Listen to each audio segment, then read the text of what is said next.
Hey guys, tonight we begin with something colder than your ex's heart. Winter as a medieval peasant. Imagine a tiny drafty hut where the wind cuts through like a knife and the fire sputters out just in time for the coldest night of the year. But that's only the start. Before you get too comfortable, take a moment to like the video and subscribe, but only if you actually enjoy what I do here. Leave a comment telling me where you're listening from, because I'm always curious how many of you are tuning in from a comfy couch while you pretend to enjoy your third cup of tea today. Now, dim those lights, turn on a fan for that soft white noise, and let's make sure your feet are tucked in so the imaginary rats won't nibble on your toes. Here's a question for you. Have you ever wondered what it was like for peasants back then? Did they really use animal dung for insulation? Was it that bad? And just how many layers of clothing did they have to wear to survive? And now, congratulations. You've just woken up in 1347 and it's cold. Really cold. Like, you can't feel your nose cold. Good luck. Imagine waking up in a room that's colder than your ex's heart. There's no glass, no insulation, and definitely no fancy duvet. You're in a medieval hut with a thatched roof, thin walls made of mud and straw, and a hole in the roof where the wind howls through like it's auditioning for a ghost movie. The floor is hard-packed dirt, possibly wet from the previous night's rain, and definitely not the kind of place where you'd want to perform a morning stretch. You can't remember the last time your bed wasn't colder than a penguin's smile, and as you roll over, the straw in your makeshift mattress crunches like it's made of frozen leaves. Now, let's be real. The cold is just a minor annoyance compared to what else is going on. You've got a roof over your head, but it might as well be a giant sieve. The wind doesn't just whisper. It cuts through your walls like a sharp reminder that you are, in fact, at the mercy of nature's cruelest moods. Your bed? Well, it's basically a glorified pile of straw with a few rags tossed over it for comfort. The thin blanket you've got is heavy with grime from weeks, maybe months of use. It's soaked in sweat, animal fur, and possibly some dried blood from the goat you were forced to butcher last week. You try to pull the blanket over your head, but it's as comforting as a wet towel on a cold day. So what's your solution? You huddle deeper into the fetal position, hoping that your body heat, what little you have left, might save you. It's like trying to survive a meat freezer with no escape. The cold in the Middle Ages wasn't just about being uncomfortable, it was dangerous. You could lose your toes to frostbite, or worse, wake up to a full-on medieval popsicle transformation. Every morning that you manage to roll out of bed without turning into an ice sculpture feels like a mini-victory. If you're lucky, your hut has a small fire burning, but that's only enough to roast the closest parts of you while leaving your backside a frozen wasteland. Now, let's talk about your privacy situation. You have none. Your entire family's likely crammed into the same room, and if you're really unlucky, so are the pigs, chickens, or that suspiciously snoring goat that wandered inside last night. Space is a luxury that the medieval peasant world simply cannot afford. You try to pull the ragged blanket higher, but your little brother has managed to wiggle under it first. To make matters worse, your father's snoring could rival a bear's, and the sound of your mother coughing all night is nothing if not consistent. Maybe you roll over to try and get a few more minutes of sleep, but then you hear it. A rat. It's gnawing on something, most likely your last bit of bread that you had stashed away for breakfast. By the time the sun might be rising, though you can't tell because you have zero windows and the darkness outside is more oppressive than any unpaid tax collector, it's time to get up. Not because you're rested, not because you're ready, but because survival dictates that you must get up and face the cold, wet reality of your medieval existence. You can't even stretch without risking pulling a muscle, which is a delightful daily reminder that you're not getting any younger. A few more cracks in your back, a few more aches in your legs, and by the end of this, you'll be a walking medieval miracle if you survive the morning. Stepping out of your frozen bed, you immediately regret it. The floor, if it's not soaking wet from last night's downpour, is a frozen battlefield that guarantees your feet will be stiff and cold by the time you make it to the fire. Speaking of which, there is no fireplace. It's just a pit in the middle of the room, a meagre attempt at providing warmth to your family and your animals, most of whom have camped out next to it like they're trying to get front row tickets to the warmth show. The flames crackle and spit, but they do very little beyond making sure the smoke fills every inch of the room and sears your eyes like you're constantly living in a medieval bonfire. But hey, that's life in a medieval hut. If you're lucky enough to not freeze to death by sunrise, you still have to deal with the stench of unwashed bodies, burnt wood and whatever else decides to rot in your midst. If you could bottle the scent of your existence, it would probably smell like damp wood, desperation, and an unhealthy amount of human sweat. It's the kind of smell that seeps into your very skin and never leaves. But don't worry, in medieval life, there's no real escape from it. No soap, no deodorant, not even a second pair of socks. So what's the takeaway? Surviving the night in your freezing medieval hut wasn't about comfort, warmth, or even basic hygiene. It was about staying alive long enough to face another day of scraping by. The medieval world didn't give you luxuries, or even the chance to be remotely clean or warm. No, it gave you survival instincts, a few layers of clothes that were probably already too small, and a will to keep going, no matter how miserable or cold. And you'd keep on surviving, because that's all there really was to do. Welcome to your medieval bedroom. Congratulations on making it through the night. You've survived the night, but now the cold is a persistent companion. The fire in your hut is dying, the wind is picking up, and your body heat is rapidly retreating. Winter in the medieval world wasn't just uncomfortable, it was deadly. You're basically a human popsicle without the fun of sprinkles on top. The room is getting colder by the second, and that comfort you found in the fleeting warmth of the hearth is quickly evaporating, like all the hopes you had for ever feeling warm again. The fire that once crackled valiantly in the centre of the room has now shrunk to a sad pile of embers, doing its best to keep you alive while simultaneously preparing to leave you in the hands of a wintry death. You shuffle over to the hearth, but the few embers left barely reach your shivering hands. You toss another log onto the fire, but it's a log that's wetter than a drowned cat. So you stand there, helpless, as the fire hisses and sputters. It's not even warm enough to roast marshmallows, let alone warm the bones in your frozen body. The wind whips through the cracks in the walls, reminding you that Mother Nature does not care about your survival. The medieval cold isn't just something you feel, it's something you live with day after day like a relentless roommate who never leaves. If you're lucky, you have a woolen cloak.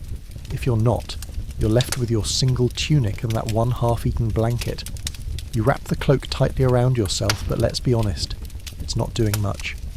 Medieval wool is about as helpful as a wet sponge in a rainstorm. It traps the moisture and does nothing to trap the warmth. You could have sworn your woolen tunic used to be warmer, but now it feels like it's slowly becoming a second skin, like a suit of medieval armour that only adds to your misery. And yes, you could layer more wool, but layering up only adds to the uncomfortable feeling that you're becoming a medieval marshmallow, with zero protection against the frostbite threatening to claim your fingers and toes. And then there's the snow. If it hasn't already started to settle around your feet, it will soon. The ground is cold, yes, but the snow outside, well, that's just an extra slap in the face. It's like the sky itself is mocking you, dumping cold, fluffy stuff on top of you, reminding you that your entire existence is no more secure than a pile of wet hay in the middle of a storm. There's no heating, no central air, no nice little electric blanket to wrap yourself up in. You're alone, battling the elements in a way no modern person could possibly understand. Your shelter is barely holding up, the roof leaks, and the wind seems to have taken up permanent residence in your hut. Each gust feels like the earth itself is reaching into your bones, trying to shake the warmth out of you. But here's the kicker. The cold doesn't just stop at your body, it seeps into your spirit too. Every hour spent in this freezing hellhole is another hour you begin to question your life choices. At some point, your brain, in a desperate attempt to preserve some sense of self-worth, starts to rationalise this whole surviving the cold situation. You try to make it a game, even though you know deep down that your only prize will be not dying of frostbite. The cold pushes you past your limits, forcing you to find new depths of endurance. You're like a medieval superhero, except your superpower is freezing your behind off, while pretending it's totally normal to live like this. Oh, and let's not forget the smells. The air, thick with smoke, animal odours, and the pungent scent of desperation. Doesn't exactly make you feel cosy. You'd trade a week's worth of grain for a breath of fresh air, but this is your life now. Now, if you think it's bad inside, just wait until you go outside to work. The moment you step into the icy wasteland that is your backyard, you'll understand that winter isn't just a season, it's a battleground. Your feet sink into snow so deep, you might as well be wading through a swamp. The world is a frozen tundra, and you're just a little peasant trying to keep from turning into a human icicle. There's no getting around it. You've got to gather firewood, feed the livestock, and pray to whatever gods you believe in that the sun might come out long enough to melt some of the frost off your face. But don't get your hopes up too high. The sun, if it shows at all, doesn't warm your bones. It just mocks you, giving you a glimpse of what might be before it slips behind the clouds again. And let's not forget the animals. They need care too, but much like you, they're not exactly thriving. The cows are shivering, the chickens are barely moving, and the sheep are huddling together for warmth as if they've figured out the secret to surviving winter. You, on the other hand, are stuck with whatever they didn't eat. When it comes to animals, there's no luxury of resting. If the cows are cold, that means the cows are going to be loud. You're just trying to survive the day, and they're reminding you every moment of how miserable you are. So by the time the day ends, you're just as cold as you were in the morning, and probably a little colder. You've survived the day, sure, but it's just one more battle in the war against the medieval cold. And tomorrow? Well, tomorrow you'll wake up in the same frozen bed, hoping against hope that you make it through the night without turning into a medieval popsicle. You wake up, squinting into the dim morning light, and then nature calls, but there's no toilet, no seat, and definitely no privacy. Your bathroom is a wooden bucket behind the house, and the smell is like a medieval horror story. You hesitate for a moment, hoping the pressure might magically go away, but you know better. The alternative is worse. The whole house is awake now, more or less, and it's not like you can sneak out without the whole family hearing you. The cold morning air is already creeping in through the cracks in the walls, reminding you that getting out of your warmish bed was a mistake. But it was a necessary one if you wanted to avoid your body turning into a medieval biohazard. You fumble for a pair of sandals, or whatever you're calling those poorly constructed pieces of leather that have more holes than support, and shuffle to the door. The ground outside is cold, a solid reminder that you're about to take a walk into a very real medieval nightmare. There's no smooth concrete path, no paved streets, no luxury of even the smallest piece of grass to cushion your feet. It's just dirt, wet from the night's dew, and by the time you reach the back of your house, your feet feel like they've just stepped into a pool of cold, ancient regret. Now, the fun begins. You bend down, but there's no seat, no privacy, no toilet paper, not even a friendly squirrel offering a leaf. Just a rickety bucket sitting in a corner of your yard. And you're supposed to handle this business like it's totally normal. Your family, neighbours, and probably the chickens are all just a few feet away. But this is medieval life. Privacy is a foreign concept. You squat down, praying for a quick release, because honestly, the quicker you get this over with, the quicker you can go back inside and pretend like you haven't just committed a crime against decency. And then there's the smell. That unmistakable combination of everything you've ever eaten, plus a few things you definitely didn't order, wafting up to meet your nose in a warm embrace of pure horror. You try to hold your breath, but it's like the air is determined to ruin your day. The stench sticks to your skin, to your clothes, and you'll carry it with you for hours. There's no escaping it. You want to scream, but you just take a deep breath. Well, as deep a breath as you can when every particle in the air feels like it's taunting you. Once you've managed to finish, you stand there for a second, considering your next move. You can't just leave the bucket there. Oh no, that would be way too convenient. You have to dispose of it. So, you take the bucket, carefully balancing it on your shoulder like it's the world's most unpleasant prize, and you shuffle to the street. There's no flush, no sink, no throw it in the trash. The streets themselves are a giant public waste disposal system. You need to toss the contents into the open air, and then shout something that vaguely sounds like "watch out below," because apparently people didn't learn the art of quiet pooping in medieval times. But guess what? This isn't a secluded, secret moment just for you. No, you're not the only one who has to deal with this business. In a medieval village, everybody does it. And by it, I mean everything from using the bucket to tossing the contents into the street and shouting "watch out below" with a certain level of enthusiasm. The concept of privacy isn't just lost here, it's gone like the last piece of bread at dinner. You do your thing in public, because that's just how it works in a time when indoor plumbing is something only future generations will dream of. And if you're lucky enough to live in a town with public latrines, congratulations. You get to enjoy your bathroom experience shoulder to shoulder with strangers. It's an intimacy you didn't sign up for.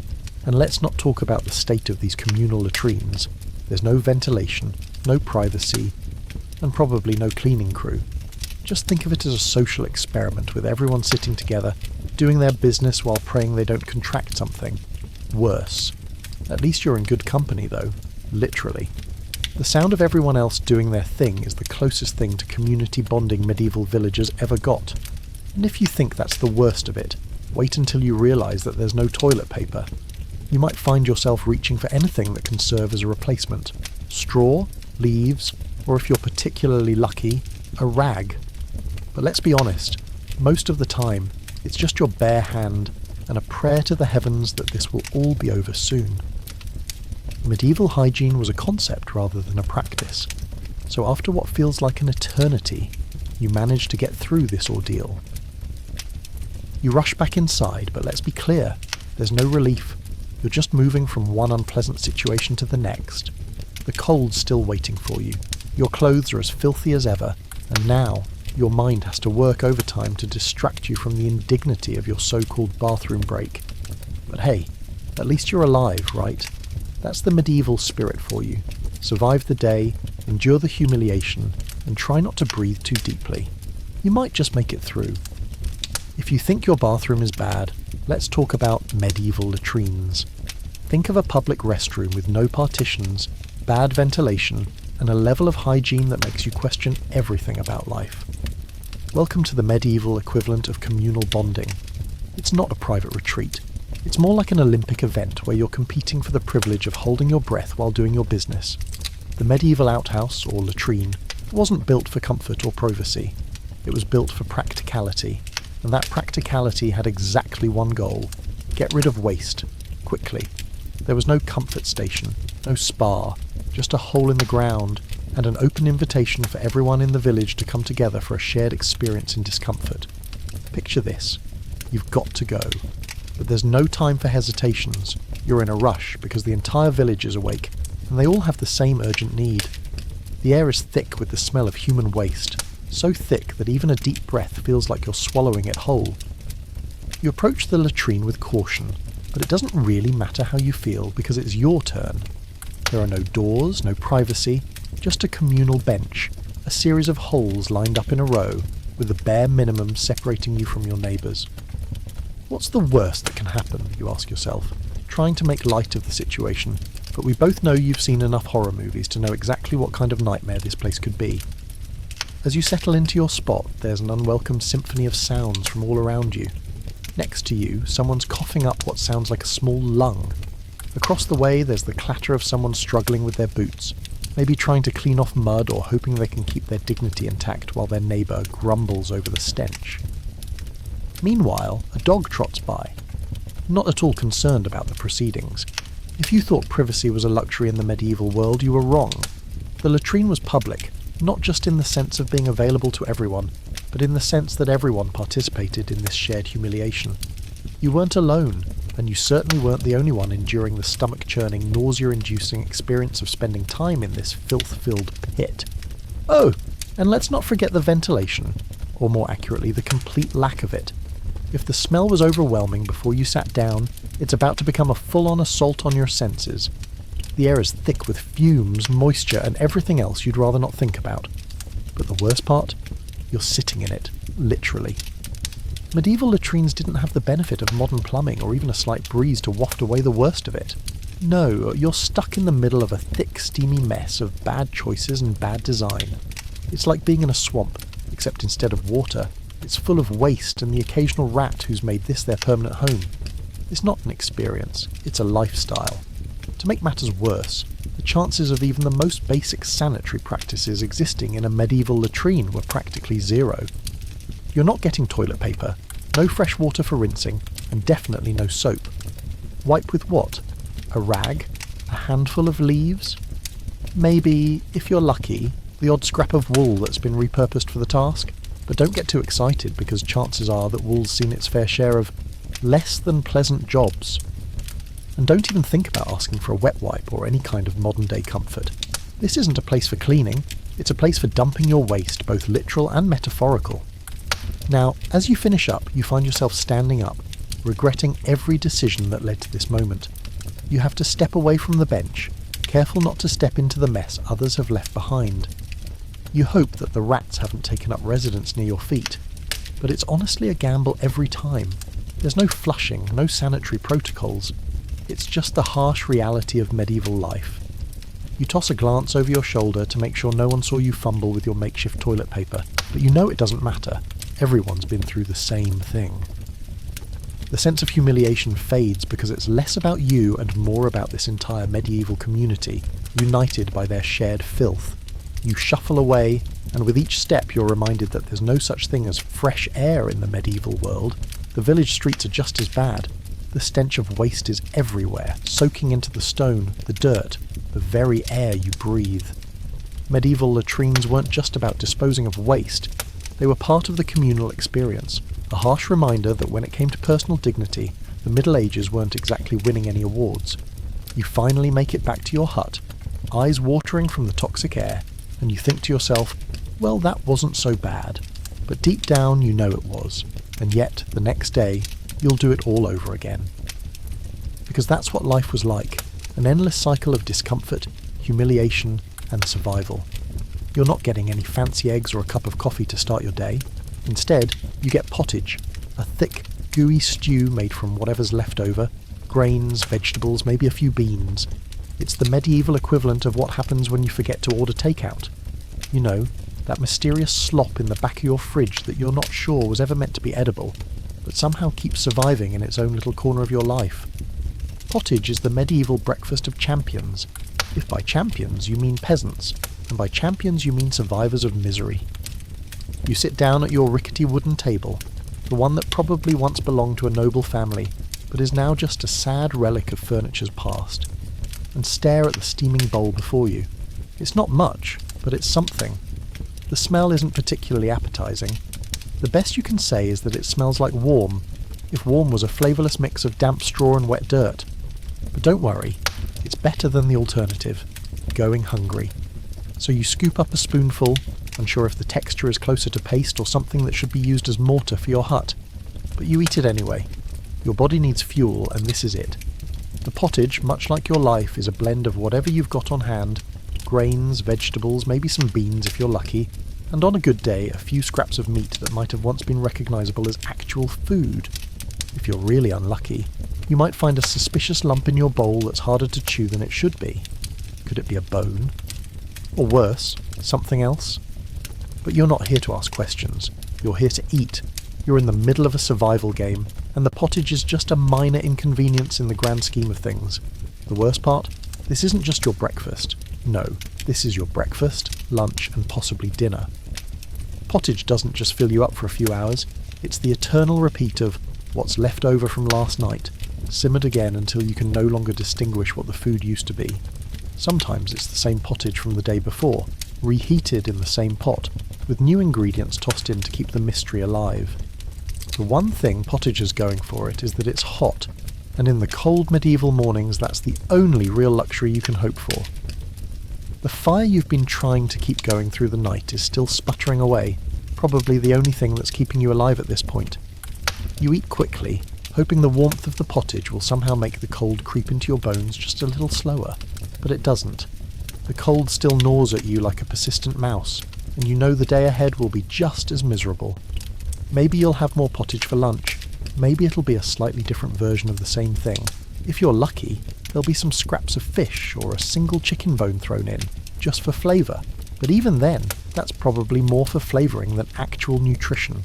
So you finish your bowl of pottage. It wasn't great, but it wasn't the worst thing you've ever eaten either. It's something your body recognises as food, and right now, that's all you need to hear. If it keeps you alive for another day, then it's a victory. You'll walk outside and the world will be just as harsh and unforgiving as it was yesterday. The fields still need tending, the animals still need feeding, and the constant ache of hunger will return in a few hours, reminding you that survival isn't just about eating, it's about enduring. The real joy in medieval life isn't a warm, hearty meal, it's just making it through another day without dying. But you can't linger on the meal, can you? There's work to do. The bowl goes back in the pile with all the others, where the next helping of pottage is being prepared for the next unfortunate soul. You'd like to sit back and relax, to savour the quiet moment, but there's no time for that. There's never time. You head out to the fields, your stomach's still turning slightly from the last bite, but it's manageable. It'll stay with you. like a companion you never wanted until the next time hunger calls. And when that time comes, you'll probably find yourself back at the same pot, staring at the same sludge, knowing you'll eat it all over again. Because in the end, it's not about quality, it's about staying alive. And pottage? Well, pottage is what gets you through the day. In a way, it's almost poetic. The medieval world has no room for luxuries. There are no fluffy pancakes or hot coffee in the morning. There's no cinnamon roll with a cup of warm tea. But there is pottage. And sometimes, surviving on pottage is all you've got. You'll eat it, grumble through it, and somehow find yourself ready to start another day in the grind of medieval life. Because it's not about the food, it's about survival, and pottage surprisingly does its job. Water in the medieval world wasn't exactly the lifeblood it is today. You couldn't just open the tap and drink. Nope.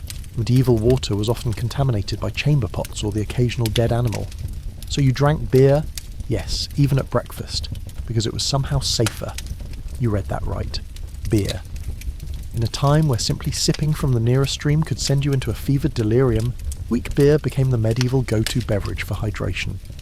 This wasn't about enjoying a cold brew while watching the game, it was survival, and beer, in all its low-alcohol glory, was the safer option. Imagine this. You wake up bleary-eyed and half-frozen from the night and stumble out of your freezing hut. First order of business? You need water. But here's the problem. The stream near your house might be running low, or worse, it could be contaminated with God knows what. You've seen the rats darting around the village, and you've heard the rumours about the recent outbreak of illness. No one trusts the water, so instead you grab a mug, maybe some old tin cup, and head over to the barrel of small beer, the closest thing you'll get to safe drinking. The alcohol content is low enough not to get you drunk, but high enough to kill off whatever nasty bacteria might be lurking in the water. Sounds odd, right? Beer for breakfast? Well, welcome to the Middle Ages, where public health was a don't ask, don't tell situation, and water was basically a deadly game of Russian roulette. The only real chance of avoiding sickness was to drink something that had already undergone some form of fermentation or boiling. Water from the well? Too risky. Water from the stream? A roll of the dice. But beer? It was safe-ish, and if it didn't kill you, it at least gave you a little warmth. A nice, warm, slightly bitter start to your day. Because in a world full of uncertainty, you learned quickly that water was a gamble. And beer? Well, beer was your best bet. But that wasn't the only source of water you had to worry about. Let's talk about the well for a moment. Wells, especially those in busy towns, weren't exactly pristine little holes of fresh water. No, they were the community's shared water source, which meant they weren't just used for drinking. They were also places where waste, from chamber pots and other unpleasant things, found its way, intentionally or not. The medieval well wasn't just an inconvenient place to fill your bucket, it was a source of cross-contamination that could turn a simple drink into a biological disaster. If you were lucky enough to have a private well, that was a different story. But even then, the water wasn't free from the odd floating corpse of a rat or the occasional livestock carcass that found its way down. It wasn't like someone was walking around with a net to catch every dead animal before it hit the bottom. No, the water you drew from your well was a combination of nature's finest and unfortunately whatever the village had been flushing into it.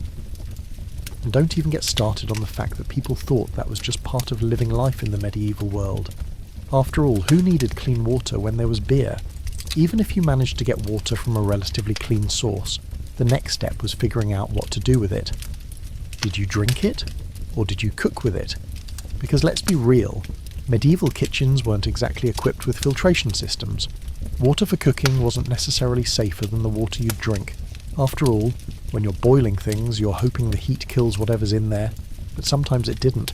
Sometimes you just had to trust that God wouldn't let the food kill you because that's about all you had going for you. And as if all of this wasn't enough, there were other medieval water concerns like bathing. Oh, bathing. If water in the village was already contaminated by human waste, imagine how bad the bathhouses were. Medieval folks didn't bathe regularly, or at all, and when they did, it was often in water that had already been used by others. Sometimes that same water would be reused again. So yes, your medieval bath might have been shared by a dozen different people. Was it filthy? Absolutely. Was it better than nothing? Maybe. But water? Water in the Middle Ages wasn't about convenience or cleanliness. It was a gamble, a roll of the dice that you hoped wouldn't result in a deadly illness or worse. In the end, water wasn't something to be trusted in the medieval world. From wells contaminated with waste to streams carrying who knows what, you had to take your chances every time you drank. But thankfully, beer was there to save the day. A slightly safer alternative to the deadly consequences of an unfiltered gulp of water. So, raise your mug of ale, cheers to the medieval world where water wasn't something you drank, it was something you survived. Forget looking stylish. Medieval peasants were all about survival. You had one outfit, wool tunic, maybe a cloak, and it wasn't about warmth as much as it was about not dying. And the more layers, the better. Plus, if you didn't look like a walking stuffed sausage, you were doing something wrong. Layering wasn't a fashion statement, it was a strategy. It was a cold-busting, frostbite-fighting method of staying alive. So, you pulled on the first layer, and maybe another after that, hoping that at least one of those itchy, scratchy wool tunics would do the trick. You didn't care if it was stylish or flattering. If you could still move, you were winning. Let's break this down. Your first layer? Wool tunic. It wasn't soft or breathable. It was essentially a giant woolen sponge designed to trap every ounce of heat you could muster. And let's be honest, it wasn't a top-tier tunic either. This thing probably smelled like a wet dog that had spent too much time in the rain. No one in their right mind would look at you and say, "Oh, wow, that tunic is so chic." But the real question wasn't, does this tunic look good? It was, how much can I sweat through this before I start freezing? The answer, a lot. Next came the cloak. Ah yes, the cloak. Your second line of defence against the cold, even though it didn't actually do much to keep you warm. You threw it over your shoulders like a flag of surrender, hoping that the wool would do something, anything, to stop the chill. Cloaks were mostly a piece of cloth meant to keep the wind off your back, but that's about it. It wasn't lined with the magic of a down duvet, nor was it anywhere close to being breathable. You wrapped it around you and hoped for the best, but the cold still seeped through. It was less about comfort and more about surviving. At this point, you'd probably be layering even more. If you had extra scraps of wool or linen, congratulations, you got a few more layers. No one would have looked at you and thought, that person is clearly overdoing it, because in the medieval world, more was better. If you weren't constantly sweating in the middle of winter, it probably meant you weren't wearing enough. So you kept adding, layering tunics on top of tunics, cloaks over cloaks, until you were roughly as wide as a small barn door. Sure, you couldn't move much, but at least you had a fighting chance of keeping your internal organs from freezing. Now, let's talk about shoes. Shoes? Ha! Who needs them? Or at least, who needs good ones? Most peasants were lucky if they had shoes at all. You'd wrap your feet in rags, stuff them into wooden clogs, and hope they didn't fall apart as soon as you stepped into the frozen mud. If you were especially fortunate, you might have leather shoes. But let's be real, they were more leatherish than actual leather. It didn't matter if they were too tight, too loose, or looked like they'd been chewed by wolves. What mattered was that they kept your feet from turning into ice blocks. If you were really unlucky, you went barefoot, which, in the middle of winter, was like walking around on frozen glass. So, for the medieval peasant, any footwear was a win, no matter how much it made you look like a hobbit. But what about the hat? Oh, you definitely had a hat, and if you didn't, you desperately needed one. A woolen cap, probably scratchy and uncomfortable, was the one thing between your ears and the brutal icy winds. The goal? Keep your head warm, keep your body heat from escaping. No one cared that the hat didn't match your tunic or that it had more holes than a Swiss cheese. It was there to keep your brain from freezing. And considering that your brain was probably the only thing keeping you from completely giving up on life, this hat was critical. By the time you were fully dressed, you probably looked like a medieval mummy, wrapped in layers of wool and linen that were more likely to suffocate you than keep you warm. But hey, you were ready for the elements. You were surviving. Medieval winter fashion wasn't about looking good for a feast or trying to impress your neighbours.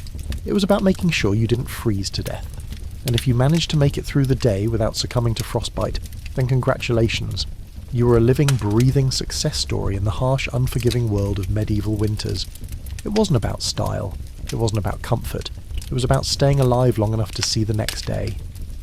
So, the next time you complain about wearing an extra sweater, just remember, medieval peasants were doing the exact same thing, except they were doing it while freezing, hungry, and covered in the smell of unwashed wool and sweat. And if you were really lucky, maybe a few bugs came along for the ride too. In the medieval world, the goal wasn't to look good, it was to not die. And in that sense, the fashion was a total success. Just don't look too closely, or you'll start questioning everything. If you think your mattress is bad, imagine lying on a heap of straw that's been flattened and filled with whatever critters decided to make it their home. Medieval beds weren't for comfort. They were for staying off the cold, hard ground, hopefully without being eaten alive by bedbugs. Forget plush memory foam, soft cotton sheets, or the ability to flip your mattress when it gets lumpy. No, in the medieval world your bed was basically a glorified pile of hay, a few rags, and a desperate hope that you didn't wake up with fleas crawling through your hair. Sleeping wasn't about rest, it was about surviving the night. Let's start with the basics. The frame. If you were lucky, you had a simple wooden frame to hold up your mattress of straw. If you weren't that fortunate, you might be sleeping directly on the cold, hard floor, which if you've ever experienced it, you know is a surefire way to make your back feel like it's been run over by a cart. But even with the frame, the mattress was no luxury. It was stuffed with whatever could be scrounged up: straw, leaves, rags, maybe even feathers if you were in a particularly wealthy household, though even they had to get by with basic bedding. There were no sheets, no blankets, just an unfortunate pile of materials that you hoped wouldn't give you a rash by morning. The straw, despite its humble origin, was a key player in your bed's comfort. It was the closest thing you had to a cushion, but it wasn't soft. It was stiff and prickly, and it flattened out quickly. The best part? It had a tendency to break down into sharp, crunchy bits that poked at you throughout the night. You'd toss and turn, trying to find a comfortable spot, but it was like trying to sleep on a bunch of hay bales.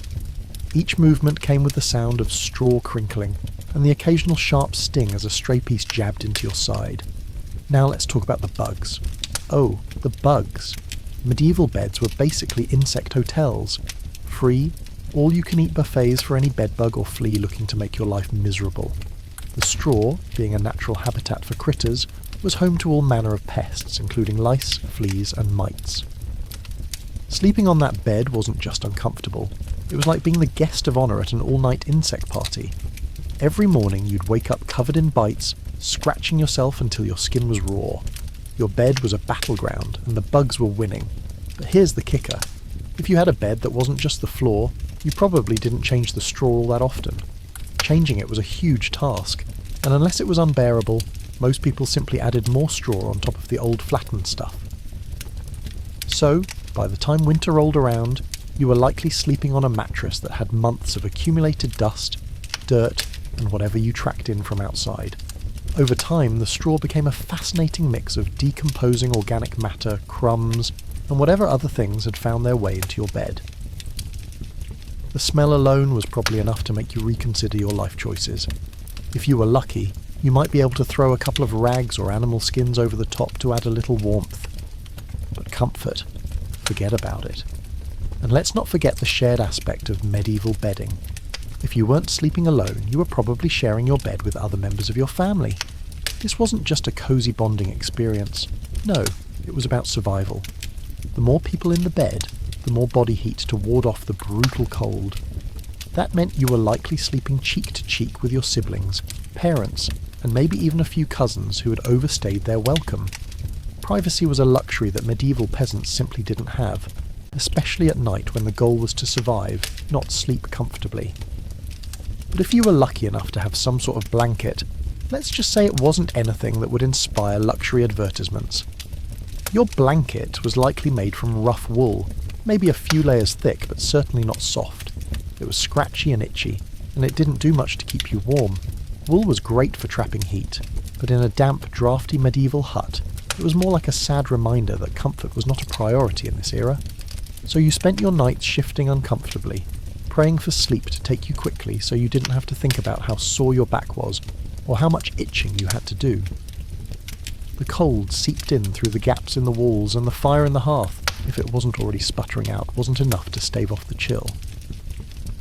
You huddled with your family and hoped that the bugs would leave you alone for just a few hours, but in truth, sleep was never guaranteed, and when morning came, you were more likely to wake up with sore muscles, itching skin, and a body that felt more like it had been beaten than rested. But hey, That was medieval life. Your bed wasn't meant to be a haven, it was meant to keep you off the ground, keep you alive for another day, and hope that tomorrow would be a little bit better than today. And if you woke up without lice in your hair or a few extra bites, you considered it a good night's sleep. The hearth was your only defence against the cold, and it was as much a survival tool as a source of light and warmth. The catch: the fire didn't stay lit on its own, so every night was an exercise in fire banking, a primitive method of banking coals to survive the night without freezing to death. Imagine, after a long gruelling day of battling the cold, fighting the elements, and enduring the endless aches that come with medieval life, the fire sputters out. The warmth that had kept your body from completely shutting down is suddenly gone, leaving you to face the night in near total darkness and freezing cold. But don't worry, this is not the end, because if you were lucky enough to have a hearth, you knew the trick: fire banking. Fire banking wasn't just about letting the fire die out. No, it was a carefully orchestrated process that involved carefully banked coals covered with ash to preserve the warmth throughout the night. You'd have to close the fire before it extinguished completely. This didn't mean blowing on it to keep it alive or throwing another log on the fire for a quick burst of heat. It meant a delicate balance of snuffing the flames just enough so they could smoulder through the night, but not too much. If you banked the fire wrong, you'd wake up to a cold pit and a new set of problems to deal with. It's like managing a sleeping dragon that could either keep you warm or turn on you at any moment. As you banked the coals, you'd use ashes or other materials, maybe a little damp straw or moss, and carefully spread it over the glowing embers. The goal wasn't to extinguish it completely, but to cover it just enough to keep the fire alive in its most basic form. You needed that ember to stay warm enough so, when morning came, you could stir it, add a little more wood, and voila, a fire that could save your life. If you failed to bank the fire correctly, you could spend hours in the dark, freezing, hoping that a spark would catch when you tried to revive it in the morning. It wasn't just inconvenient, it was dangerous. A dead fire meant you'd be exposed to the elements, and that could mean death from frostbite, hypothermia, or a bad cold that your body simply couldn't shake off. Once the coals were banked, there wasn't much more to do. The fire might have been a little more stubborn than you'd hoped, but at least you had a fighting chance. But as you lay there, trying to fall asleep, you could hear the wind howling outside, knowing that the night wasn't going to let up. If you weren't huddling next to the fire, your body would become a human ice sculpture. It's like being stuck in a medieval version of a horror movie, where the villain is the unforgiving winter night, and you have only a few coals and a little bit of luck to get through it. Sometimes, though, it didn't matter how much you banked the fire. It would still sputter out in the middle of the night, and then it was up to you and your family to hope someone had the energy to get up and rekindle it. But let's be clear, starting a fire from scratch was no small task. You didn't have a match or a lighter, and the flint and steel method was about as reliable as a medieval alarm clock. You would have to strike that steel against flint, hoping for just a spark, just one spark, to land on your carefully prepared kindling. It wasn't just frustrating, it was a desperate middle-of-the-night chore with the cold air sneaking into your bones with every failed attempt. And if you were lucky, you could get a fire going by the third try. If you weren't, well, you were going to spend the night wrapped in every piece of cloth you owned, praying the sun would rise sooner rather than later. Even if you did manage to get the fire going again, you knew you were constantly battling nature. The drafty walls of your hut did nothing to stop the cold, and the smoke that billowed out of the hearth made it feel like you were living inside a chimney. Most homes didn't have chimneys. No, the smoke was left to rise through holes in the roof, or escape through cracks in the walls. You weren't just warming up from the cold, you were fumigating your entire house, while trying to avoid breathing in too much of the stinky air. But despite all that, there was something almost comforting about the hearth. It was the heart of your home, the place where everything happened. The warmth, the light, the shared stories of your family, all of it came from the fire. Even as it sputtered and died and had to be relit, there was a small flicker of hope that kept you going. The fire wasn't just a tool for survival, it was a symbol of the life you were clinging to. In a world that didn't promise comfort, at least the hearth offered something, a chance to stave off death for one more night, and that small victory, no matter how fleeting, made it all feel worth it. So as you lay there, surrounded by the cold and the night, you'd silently thank the fire for one more night of warmth. You were, after all, a survivor. You had made it through the night, and with that ember you could make it through the next day too. Firebanking wasn't just a task, it was a medieval ritual, a daily act of persistence, survival and hope. When the cold outside is nipping at your toes and the wind is doing its best to freeze your face off, the medieval solution was simple. Huddle with your family and your livestock. That's right, nothing says warmth like snuggling with a goat or a chicken in a one-room hut. If you were lucky enough to have any sort of warmth, it came from the fire, but that was never a guarantee, and it certainly didn't last through the night. So when the fire flickered out, your next best option was to turn to your family and your farm animals. Yes, your family was your primary source of body heat, but don't discount the comforting presence of a goat who was just as miserable as you. Welcome to Medieval Winter Survival 101. The hut, a charming little affair made from mud and straw, was not designed to keep you warm. It was designed to keep you alive long enough to face another day of grueling labour. Its walls offered no protection from the elements, and the roof, if it hadn't caved in after a heavy snow, let in enough wind to make you wonder if you were better off sleeping outside. But inside, things were cosy. Cosy, in the sense that you were all in one room, your family, your livestock, and if you were particularly unlucky, a few rodents who had also decided to share your living space. The animals, of course, were just as eager to stay warm as you, so they too gravitated toward the only source of warmth in the room, the fire or the pile of bodies huddling together for dear life. By the time the evening came, there was no personal space in your hut. It wasn't just about warmth, it was about survival. The cold was brutal and the wind howled through the cracks in the walls like a wolf at the door. If you had livestock, they were your partners in this unfortunate arrangement.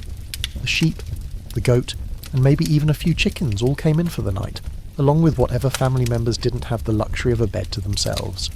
There you were, bundled up in woolen tunics, layers upon layers of itchy, scratchy fabric, trying not to lose too much body heat while simultaneously fighting off the smell of wet animals. A small fire in the hearth might keep the room from being a solid block of ice, but it wasn't nearly enough to warm up the entire space. So, what do? You huddle. You don't even need a bed to enjoy the luxury of this togetherness. The floor is covered in straw, sometimes fresh, sometimes not, but it's where you and the animals sleep. You spread out the straw as best you can, maybe trying to claim a corner of the room where you can avoid the larger, more aggressive animals. But if you're unlucky, the goat will curl up right next to you, the pig might decide to lie down on top of your feet, and the chickens will peck at whatever food scraps you left behind, all while you try to stay as warm as possible. It's not luxurious, but it's something. The benefit of all this animal closeness, however, is that it provided a certain warmth. Goats, for example, are notorious for their body heat, and that little goat could be just what you need to make it through a freezing night. The trick was staying close enough to the animals to get the warmth without having to smell their, well, natural odours. The downside? They didn't always stay in one spot. The goat might wander over to nibble on the straw you were lying on, or the pig would shift in the middle of the night and squish your foot in the process. But it wasn't about comfort, it was about survival. This family and farm animal sleepover wasn't an isolated experience. This was the norm. If you were lucky enough to have a bed, you might have gotten the luxury of sleeping on top of a pile of straw while the animals took the remaining space.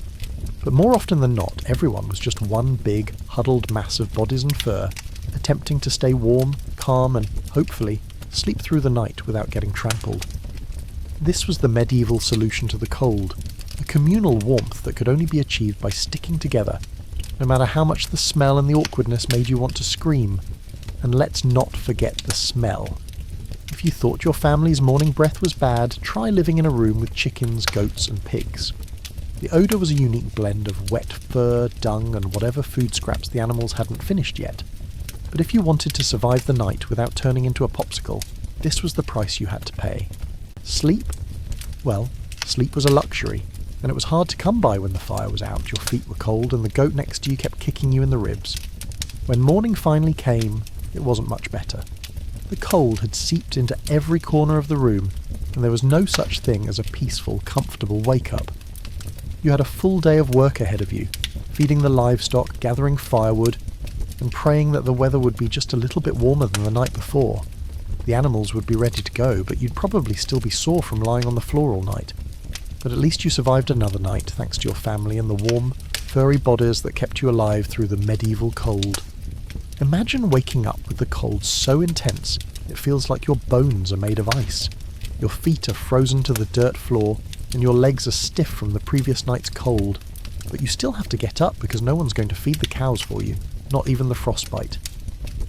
The fire in the hearth has long since died, leaving nothing but a pit of ash and a few lingering embers that couldn't keep the chill at bay. The warmth that once wrapped around you like a fragile shield has vanished, and now you're faced with a world that is just as cold inside your hut as it is outside. The only thing you can hear is the faint creak of the wooden walls settling as the temperature continues to plummet. There's no slow wake-up in medieval life. You don't get to roll over and snooze for another hour. It's a battle against time, a race to get moving before your body becomes a solid block of ice. You try to stretch, but your joints protest. Every movement feels like you're made of stone, stiff and unyielding. The night's cold has settled deep into your muscles, and your body screams in protest as you try to get your legs under you. The air is thick with the frost, making every breath feel like you're inhaling needles. The cold seeps into your skin, your bones, and if you stay still too long, it feels like your body might just decide to stop moving altogether. But still, you have no choice.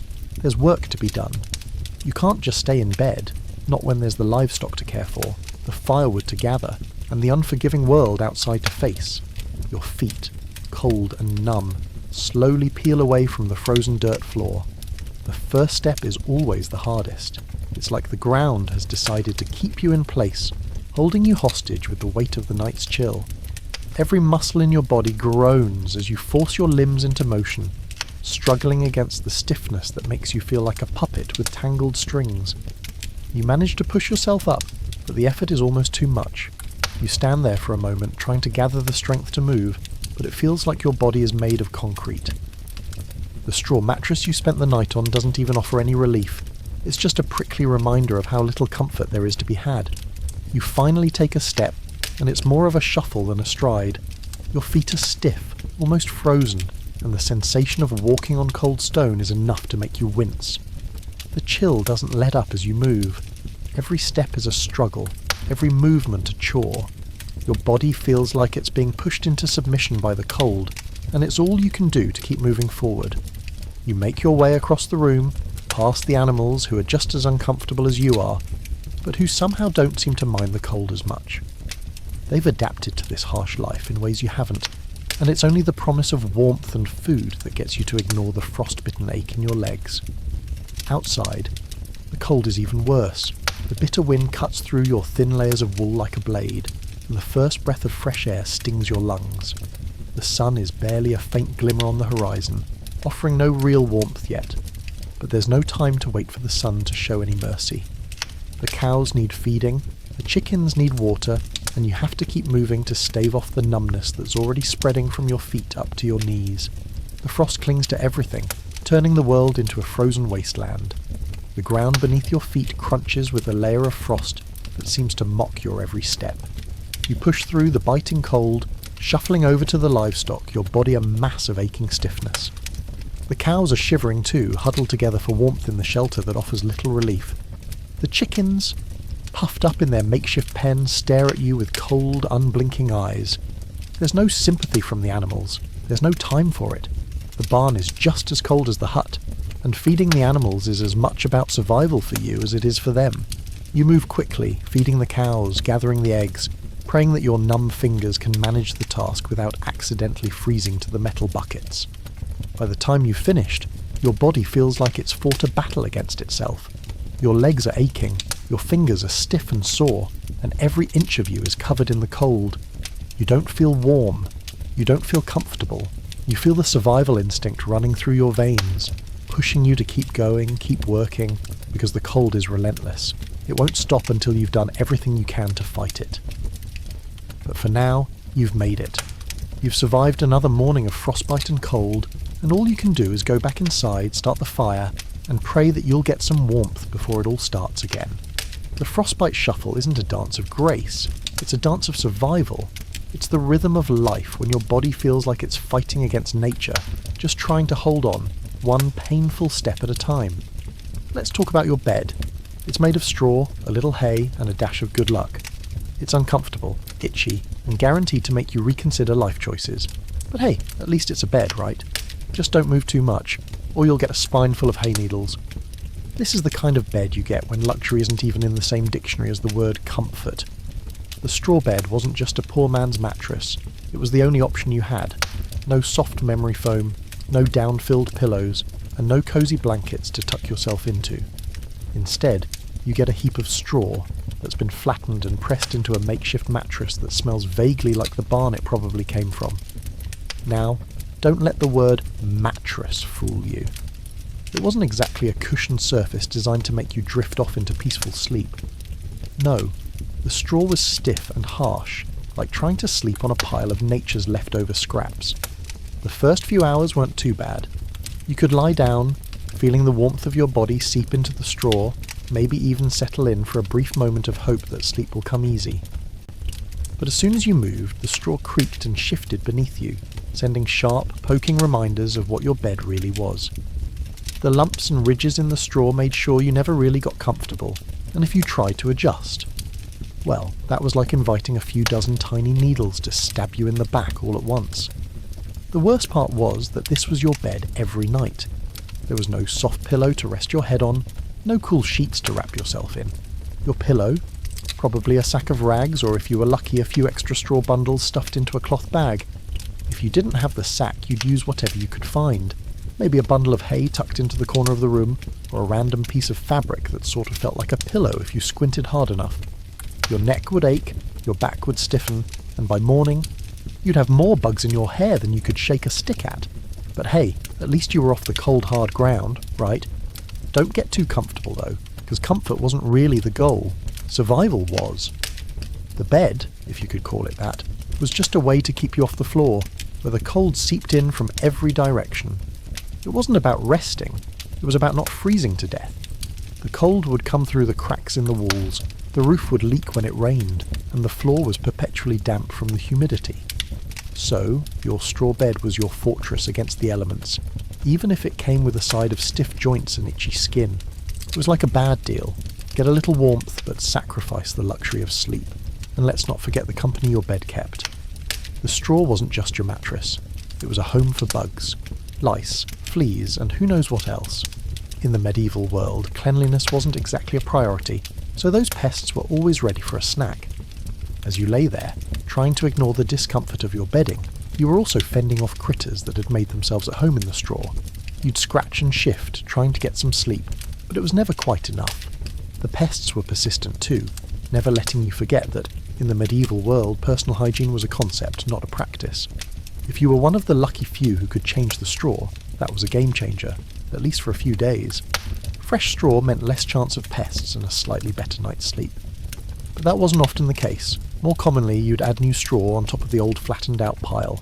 The old stuff, now compacted and covered in sweat, dirt, and who knows what else, would still be there, contributing to your nightly discomfort.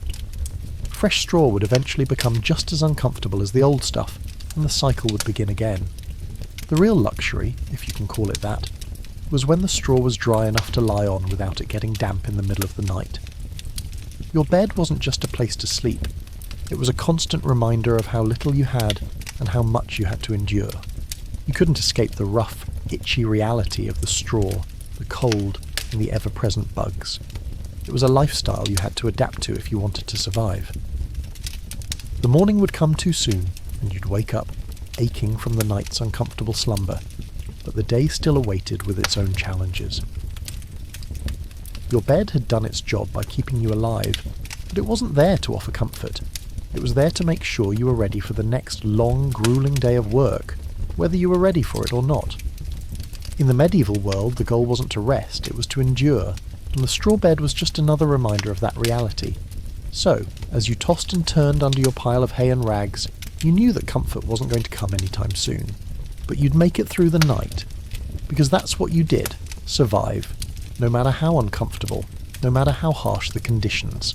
And tomorrow, well, you'd do it all over again, because that's the medieval way. You thought the cold was bad above ground. It's worse below. The dirt floor of your hut is a frozen wasteland, and any step you take feels like you're wading through a marsh. The cold seeps up through the ground and makes sure you never forget it. When you first wake up in the morning, your feet don't just touch the floor.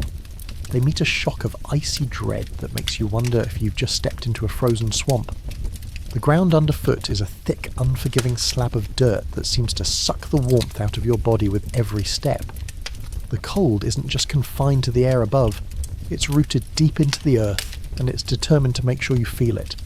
You might think that once you're off your straw mattress, you'll be able to shake off the cold, but nope. The minute your feet hit the ground, the cold grabs you by the ankles and doesn't let go. The floor, often damp with moisture from the previous night's chill, is a silent enemy. It's like walking through a soggy sponge, where each footstep is a reminder that there's no such thing as warmth in the medieval world.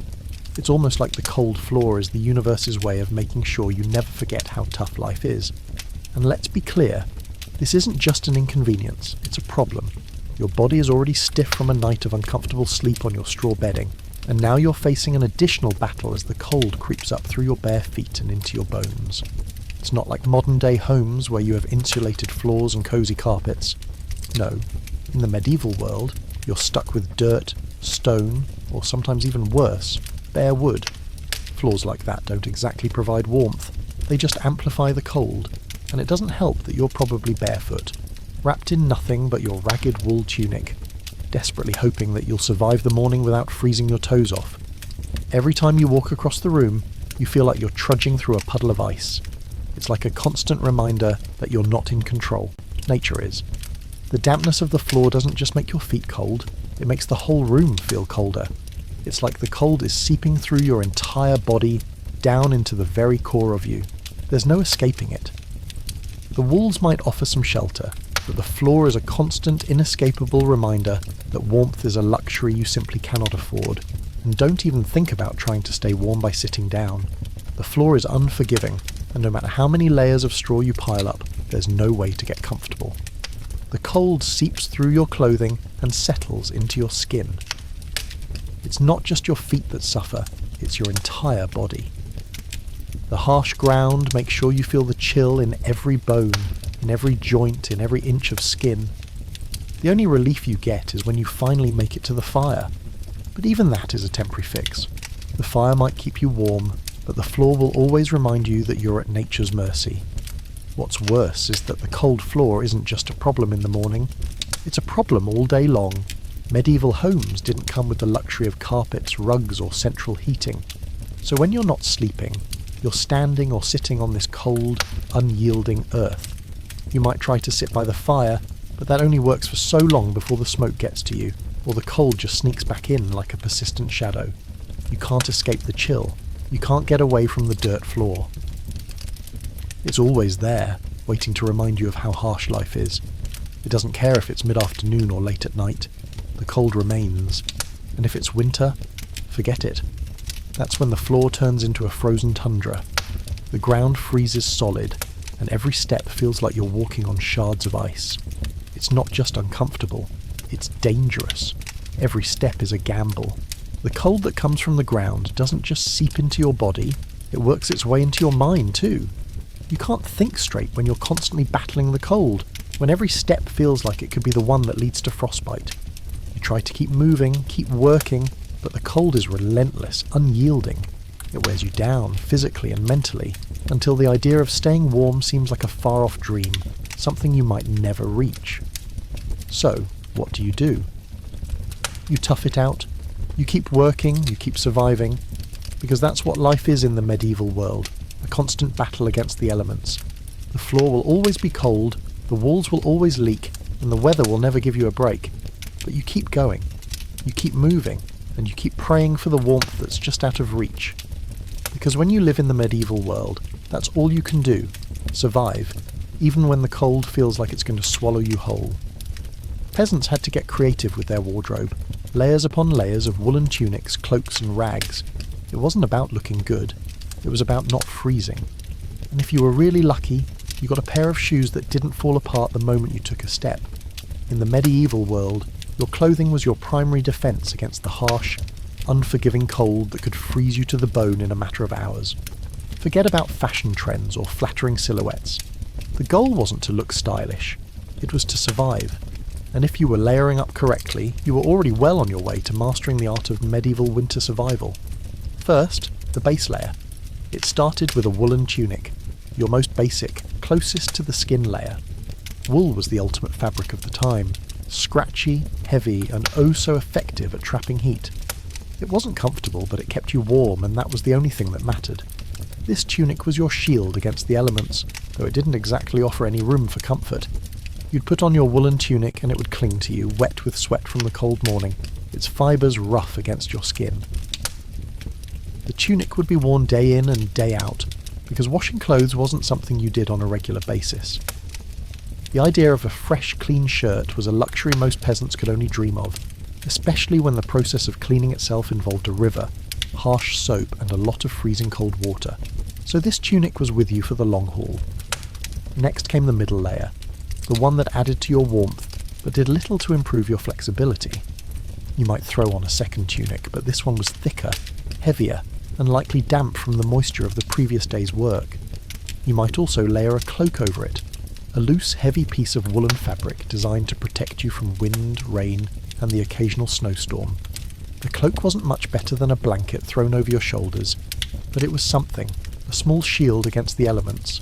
If you were especially lucky, the cloak might even have a hood to keep the wind from biting at your face. Of course, this extra layer also had its own set of challenges. As the layers accumulated, you found yourself feeling less and less mobile. Every step became a little heavier, a little stiffer, and soon you were more like a human burrito than a person. On your legs, things didn't get much better. If you were lucky enough to have pants, they were probably made of rough wool, more scratchy than functional. If you weren't lucky, you might just have a thick tunic tied around your waist, and that was it. There was no such thing as thermal leggings or pants designed for mobility. Your legs were bundled up just as heavily as your upper body, making every movement a struggle. You couldn't move freely, and every step felt like you were carrying the weight of the world on your shoulders, or rather, on your legs.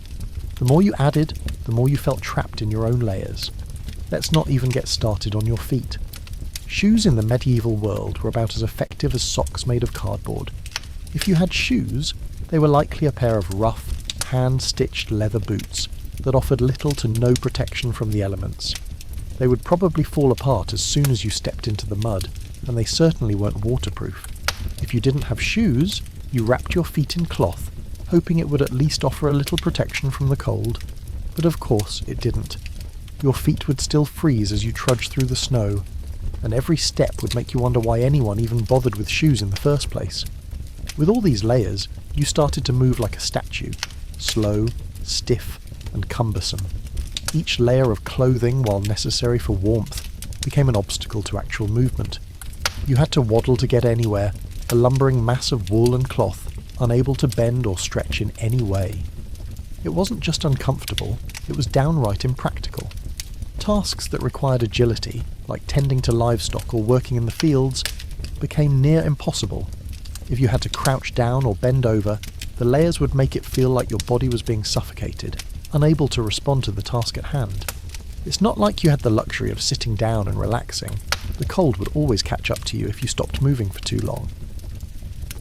The weight of your layers was constant, a reminder that you were fighting a battle against the elements, one layer at a time. But despite all of this discomfort, you had no choice. There was no room for fashion or comfort in the medieval world. Every layer was a necessity.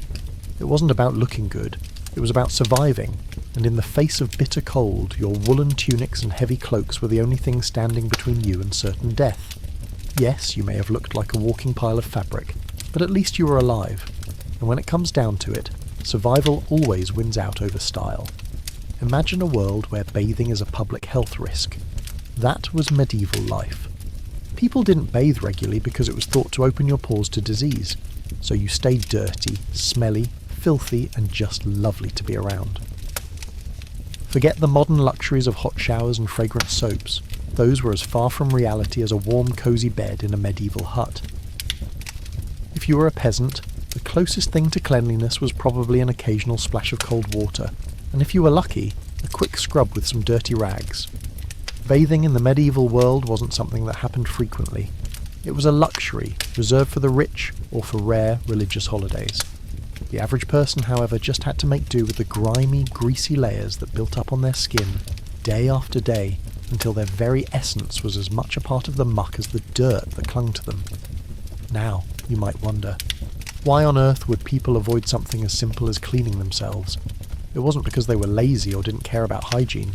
No, the medieval mindset was rooted in superstition, and bathing was believed to open your pores to illness.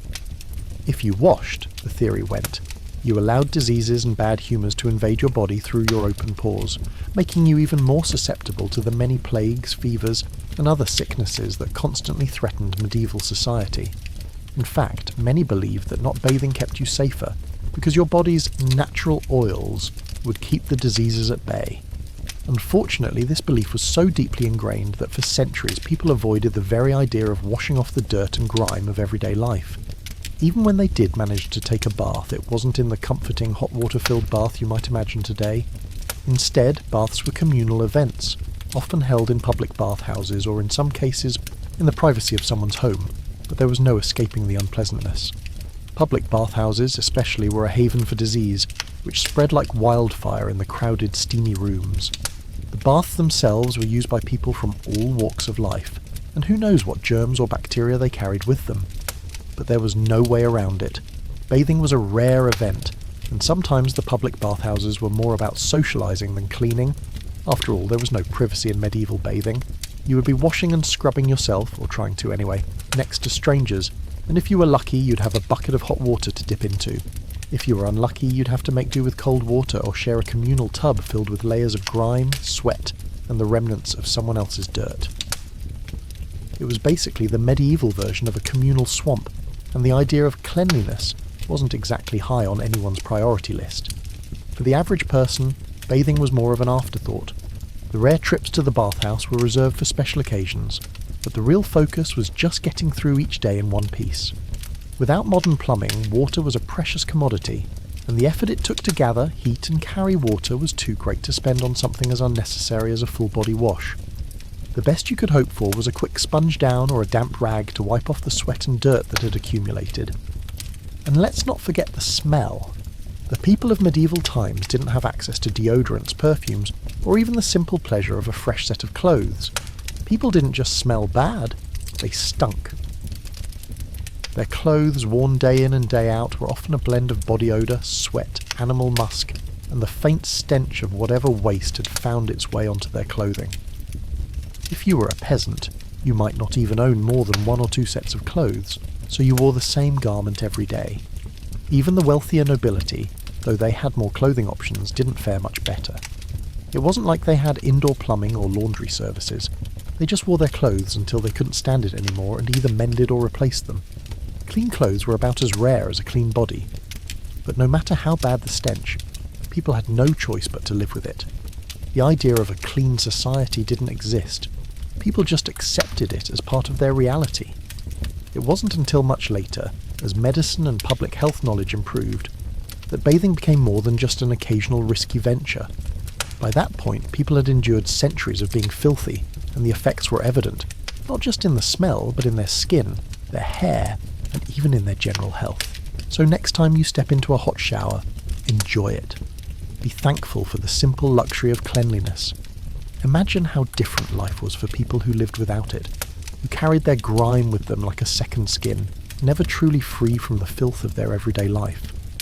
Medieval bathing was a problem not just for your hygiene, but for your health, your comfort, and your dignity.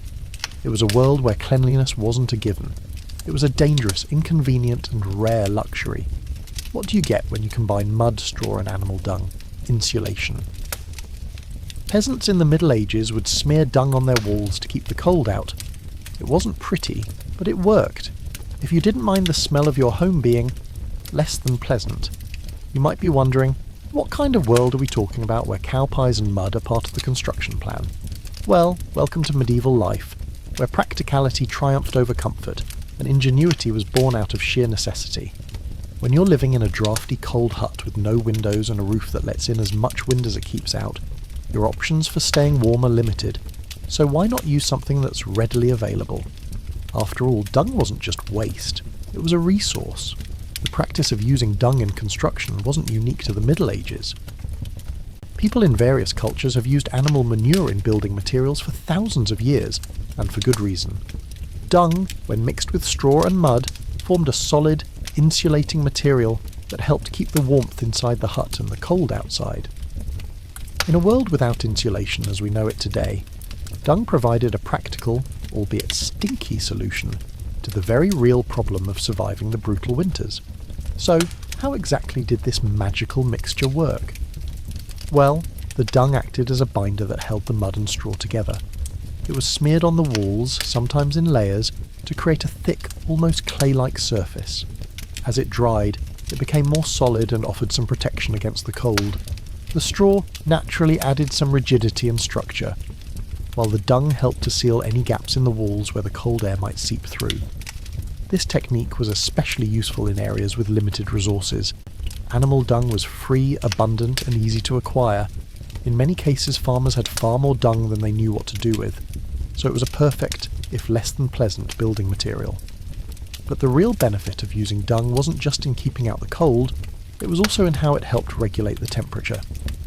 In the winter, the dung-straw mixture provided a barrier against the freezing temperatures outside, while in the summer it helped keep the heat from coming in. Dung walls acted as a kind of natural climate control. By storing heat from the sun during the day, the walls slowly released it back into the hut at night. It wasn't a perfect system by any means. After all, there's a reason we don't see dung huts in modern suburbs, but it worked in the context of medieval life, where comfort wasn't always the priority, and survival was. Of course, there was one glaring downside to all this: the smell.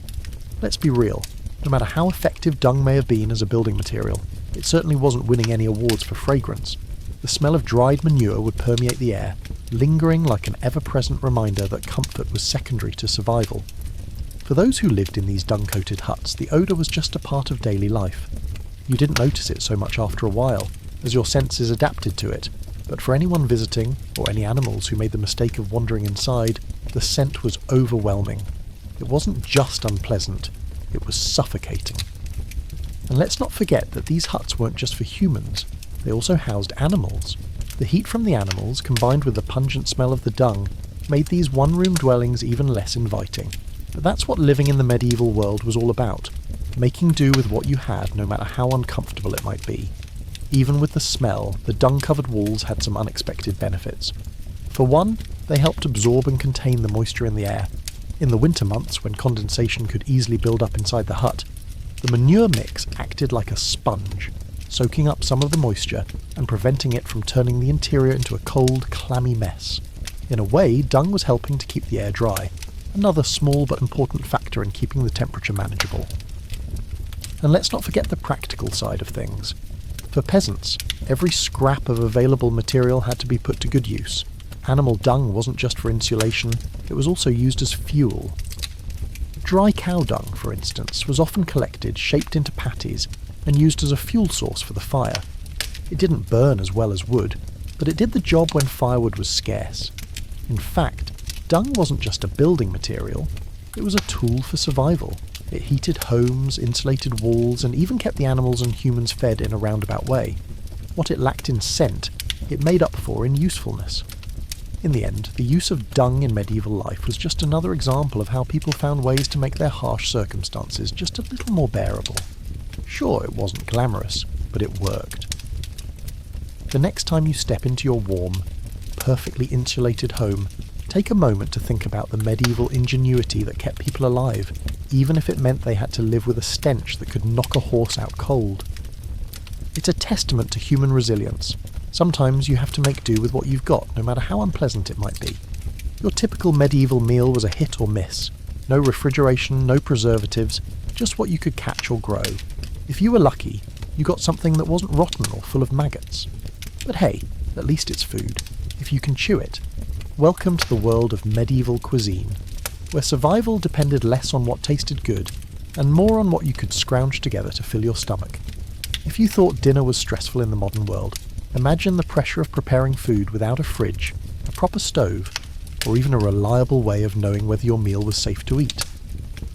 Let's start with the basics. What exactly were you eating? If you were a peasant, your diet was usually a sad mix of grain-based porridge, a few root vegetables, and whatever scraps of meat you could scavenge. Meat wasn't an everyday luxury, especially for those without access to livestock. Most meals were vegetable heavy, made from whatever you could grow or forage, like carrots, onions, turnips and cabbages. Sounds healthy, right? Maybe, but what if half of your crop was infected with pests? Or, worse yet, spoiled? At the same time, bread was a staple, but it wasn't like the fresh loaves we take for granted. Medieval bread was often heavy, made from coarse grains like rye or barley, and depending on how well you could mill your grains, the bread could end up dense, hard, and if stored too long, mouldy. You could slice it into chunks, but if you weren't careful, you might end up eating a fungus along with your meal. And then there was the meat situation. For most peasants, meat was reserved for rare occasions, special feasts or when they could afford to slaughter a pig. If you didn't have livestock, your options were even more limited. Dried fish, salted herring, or perhaps a rabbit or pigeon if you were lucky enough to catch one. But without refrigeration, anything that wasn't eaten quickly could go bad, sometimes very quickly. What did you do when your food spoiled? You made do. Meat that had gone a little off wasn't necessarily discarded. Instead, it was salted, smoked or dried to preserve it for a little longer. But just because the meat wasn't technically rotten, didn't mean it tasted any better. It was often chewy, tough, and sometimes rancid. The medieval motto when it came to food: it's food, you're not dead yet, eat up. Now, let's talk about cooking. If you were lucky enough to have a fire, that would be your only heat source for cooking, and that fire didn't come with any fancy pots or pans. No, you were stuck using cast iron cauldrons or simple clay pots, if you had them. Even if you had a proper cooking setup, you were at the mercy of the flames. Medieval kitchens were little more than a hearth with a pot suspended above the fire. If you were cooking stew, for example, you'd throw in whatever you had. Meat, hopefully fresh, but not necessarily. Vegetables and water. It was often cooked for hours over the fire, which, by the way, wasn't regulated. If you put it too close to the fire, it might burn. Too far, and it'd take forever to cook. Plus, the smoke from the fire could make the entire meal taste like you were eating your dinner in a chimney. Without modern convenience like stoves, slow cookers or microwaves, you had to make do with the fire you had. Most homes didn't even have chimneys, so the smoke from cooking filled the room, clinging to everything. The walls, the clothes, your skin. Even the food you were cooking had a hint of smokiness, and just when you thought it couldn't get worse, there were the bugs. Those little creatures that couldn't resist the smell of your food or the warmth of your kitchen. A meal could go from mildly unpleasant to a full-on battle between you and your meal, with flies, rats or worse, feasting on your food before you even got the chance. But you couldn't waste it. It was hard enough to get food in the first place, so you brushed off the maggots, maybe scraped off the flies and kept going. Waste not, want not. And when it came to seasoning, forget about it. If you had salt, that was a luxury. Herbs, spices and other flavourings were expensive and rare, mostly used by the rich. If you were a peasant, your food was seasoned with whatever you could gather from nature, maybe wild garlic or a few sprigs of parsley. If you were really lucky, you might have a bit of honey to sweeten something or a bit of vinegar to add some tang. But that was the extent of it. Medieval food was bland at best, and often tasted more like the dirt it came from than anything you'd consider a meal today. And let's not forget the aftermath. After a long day of hard labour, you might have a belly full of questionable stew, bread, or dried meat. But while the food filled your stomach, it didn't exactly nourish you. You'd still be tired, sluggish, and hungry for something more. But there was no snack cupboard in the medieval world. You were lucky if you could get 3 decent meals in a day. So after all that effort to cook and eat, what did you have to show for it? Well, you survived. Maybe you weren't thriving, but you lived to see another day. Medieval food wasn't about flavour, nutrition, or enjoyment. It was about keeping you alive long enough to work another day. When it came to food, the medieval world was the ultimate test of endurance. Could you stomach the food? Good. You're still here. Would it taste great? Absolutely not. But at least you wouldn't starve, right? What would it be like to sneak into a noble's castle? Well, it wasn't glamorous. It was sneaky, sweaty, and probably involved hiding in a barrel for 3 days.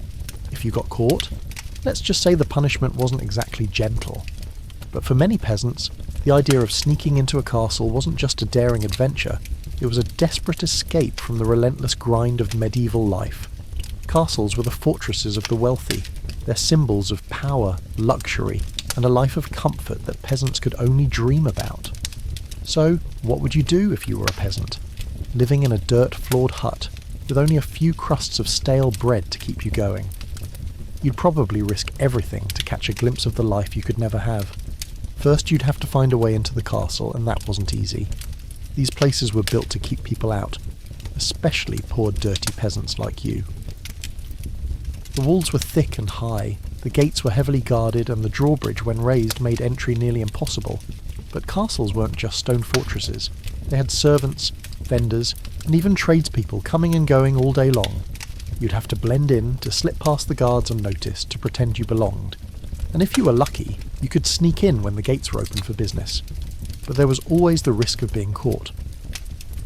Let's say you did manage to sneak inside. The first thing you'd notice is how different everything looks. The floors are made of stone, not dirt. The walls aren't just covered in straw. They're draped with tapestries and fine fabrics. There's warmth too, as the castle is well heated by roaring fires and massive hearths. You'd probably be cold, still shaking off the morning frost. And here, the heat would feel like a small slice of paradise. But there's no time to enjoy the comfort. You've come here for a reason, and that reason is food. The kind of food you never get in your own home. You can almost taste the roasted meats, the bread fresh from the oven, and the stews bubbling away in the kitchen. But before you can get too comfortable, reality sets in. You don't belong here. You're just a peasant, an intruder in a world where you have no place. You slip quietly through the halls, making your way towards the kitchens, hoping to find something you can swipe, or something to nibble on without anyone noticing. You try not to breathe too loudly as you pass by the servants, hoping they don't hear you, or worse, see you. One wrong move, one misplaced step, and you could be caught, thrown out, or worse, imprisoned. And let's not even talk about the castle guards. You've heard stories of them. Big, burly men with swords that could split a man in half with a single swing. They patrol the halls and watch the gates with an iron grip, their eyes constantly scanning for anything out of place. If you're spotted, there's no excuse for your presence. You're a peasant, and your life doesn't matter to these men. They might beat you senseless, lock you up, or even toss you into the dungeon for a lesson. So you keep your head down and move quickly, hoping the shadows will be your friend. But the real challenge comes when you finally find the food. Maybe you snatch a loaf of bread or grab a hunk of cheese. Maybe you even get lucky and steal a bit of meat, though that would be a rare treat. The trouble is, you're still in the castle. You still need to get out. You can't exactly waltz through the front gates with your prize, and there's no guarantee you'll make it past the guards a second time. So what do? You hide. You duck into dark corners, behind curtains, under tables, anywhere that might give you a moment to plan your escape. The food might taste like victory, but the knowledge that getting caught would result in a painful, humiliating punishment makes every bite bittersweet. Let's say you're finally ready to leave. You've got your stolen food clutched in your hands, and you're creeping toward the back gate, your heart pounding in your chest. You're so close to freedom, but the castle is full of eyes that could spot you from a mile away. You'll need to be quick, but also careful. If you're lucky, you might slip through unnoticed. If not, you'll find yourself in the dungeon or worse, and if you're caught, well, it wasn't pretty. Punishments for peasants caught in noble castles range from being dragged through the streets, humiliated, to being thrown in the dungeons for a few days, maybe longer. The rich didn't take kindly to those who dared to steal from their precious stores of food or break into their well-guarded homes. The lesson would be swift and harsh. There were no second chances for peasants. Punishment was swift and cruel. Sneaking into the castle wasn't about luxury. It wasn't about enjoying the comfort of the noble life. It was about the small slivers of hope, the desperate need for something more. It was about surviving one more day, one more meal, and maybe, just maybe, getting a taste of the life you could never have. If you were caught, well, you'd probably end up back in the dirt, but you'd never forget what it felt like to be inside the castle. After all, even the smallest escape was worth the risk. In medieval times, if you were sick, there were no antibiotics or quick fixes. If you had a cough, it was probably because you had too much blood in your system. So the cure was let's take some of that blood out. And if you didn't die from that, good for you. When you fell ill in the Middle Ages, your first stop was probably the local barber surgeon, who was an expert in a wide range of procedures, like cutting hair, bleeding patients, and performing rudimentary surgeries, all with the same level of expertise. If you were lucky, they wouldn't accidentally make your situation worse. Medieval medicine was a game of chance, and survival wasn't guaranteed, no matter how many prayers or leeches you had at your disposal. Let's start with the theory behind it all, the humoral theory. This belief, which was central to medieval medicine, was rooted in the idea that your body was made up of 4 humours: blood, phlegm, yellow bile, and black bile. If any of these humours became imbalanced, that's when illness would strike. So, a cough, a fever, or even an upset stomach? Clearly it meant you had an excess of one of these humours, and the most logical treatment was to correct the imbalance by getting rid of it. How? By purging, vomiting, or, most commonly, bleeding. Yes, bleeding. That's right. If you had too much blood in your body, it only made sense to drain some of it. The idea was that once the right amount of blood was removed, balance would be restored and you'd be on your way to feeling better. It didn't matter that losing too much blood could kill you. The theory was that you needed to restore balance at all costs. And it wasn't just bloodletting. If you had a cold or a cough, another common cure was to apply leeches to your body. Leeches were considered a versatile medical tool, not only for draining excess blood, but also for balancing the humours. The idea was that leeches could suck out the bad humours, leaving you with the good ones. It sounds ridiculous today, but in the Middle Ages it was standard practice. Leeches were used for everything from headaches to fevers, and they could even be applied to treat things like infections, because of course sucking the blood out was the logical way to stop an infection from spreading. But even with all these bleeding and leeching methods, there was still the matter of what caused disease in the first place. Medieval medicine wasn't entirely about blood and leeches. There were also plenty of spiritual and supernatural explanations for illness. If you got sick, it was often blamed on bad air, or miasma, which was thought to come from rotting food or waste. The idea was that if you inhaled bad air, it would lead to sickness. So you'd try to purify the air in your home, maybe by burning incense or carrying around a pomander, a small fragrant object filled with spices, to ward off disease. But if that didn't work, there was always the possibility that you were cursed, or that your illness was a punishment from God for some sin you'd committed. In that case, the solution wasn't medical, it was spiritual. You'd be instructed to pray, fast, or perhaps go on a pilgrimage to beg for divine intervention. But if you managed to survive the bloodletting and the spiritual cures, you still had to deal with a world that didn't know the basics of hygiene. People in the Middle Ages didn't have the luxury of clean drinking water, regular hand washing, or sterile conditions.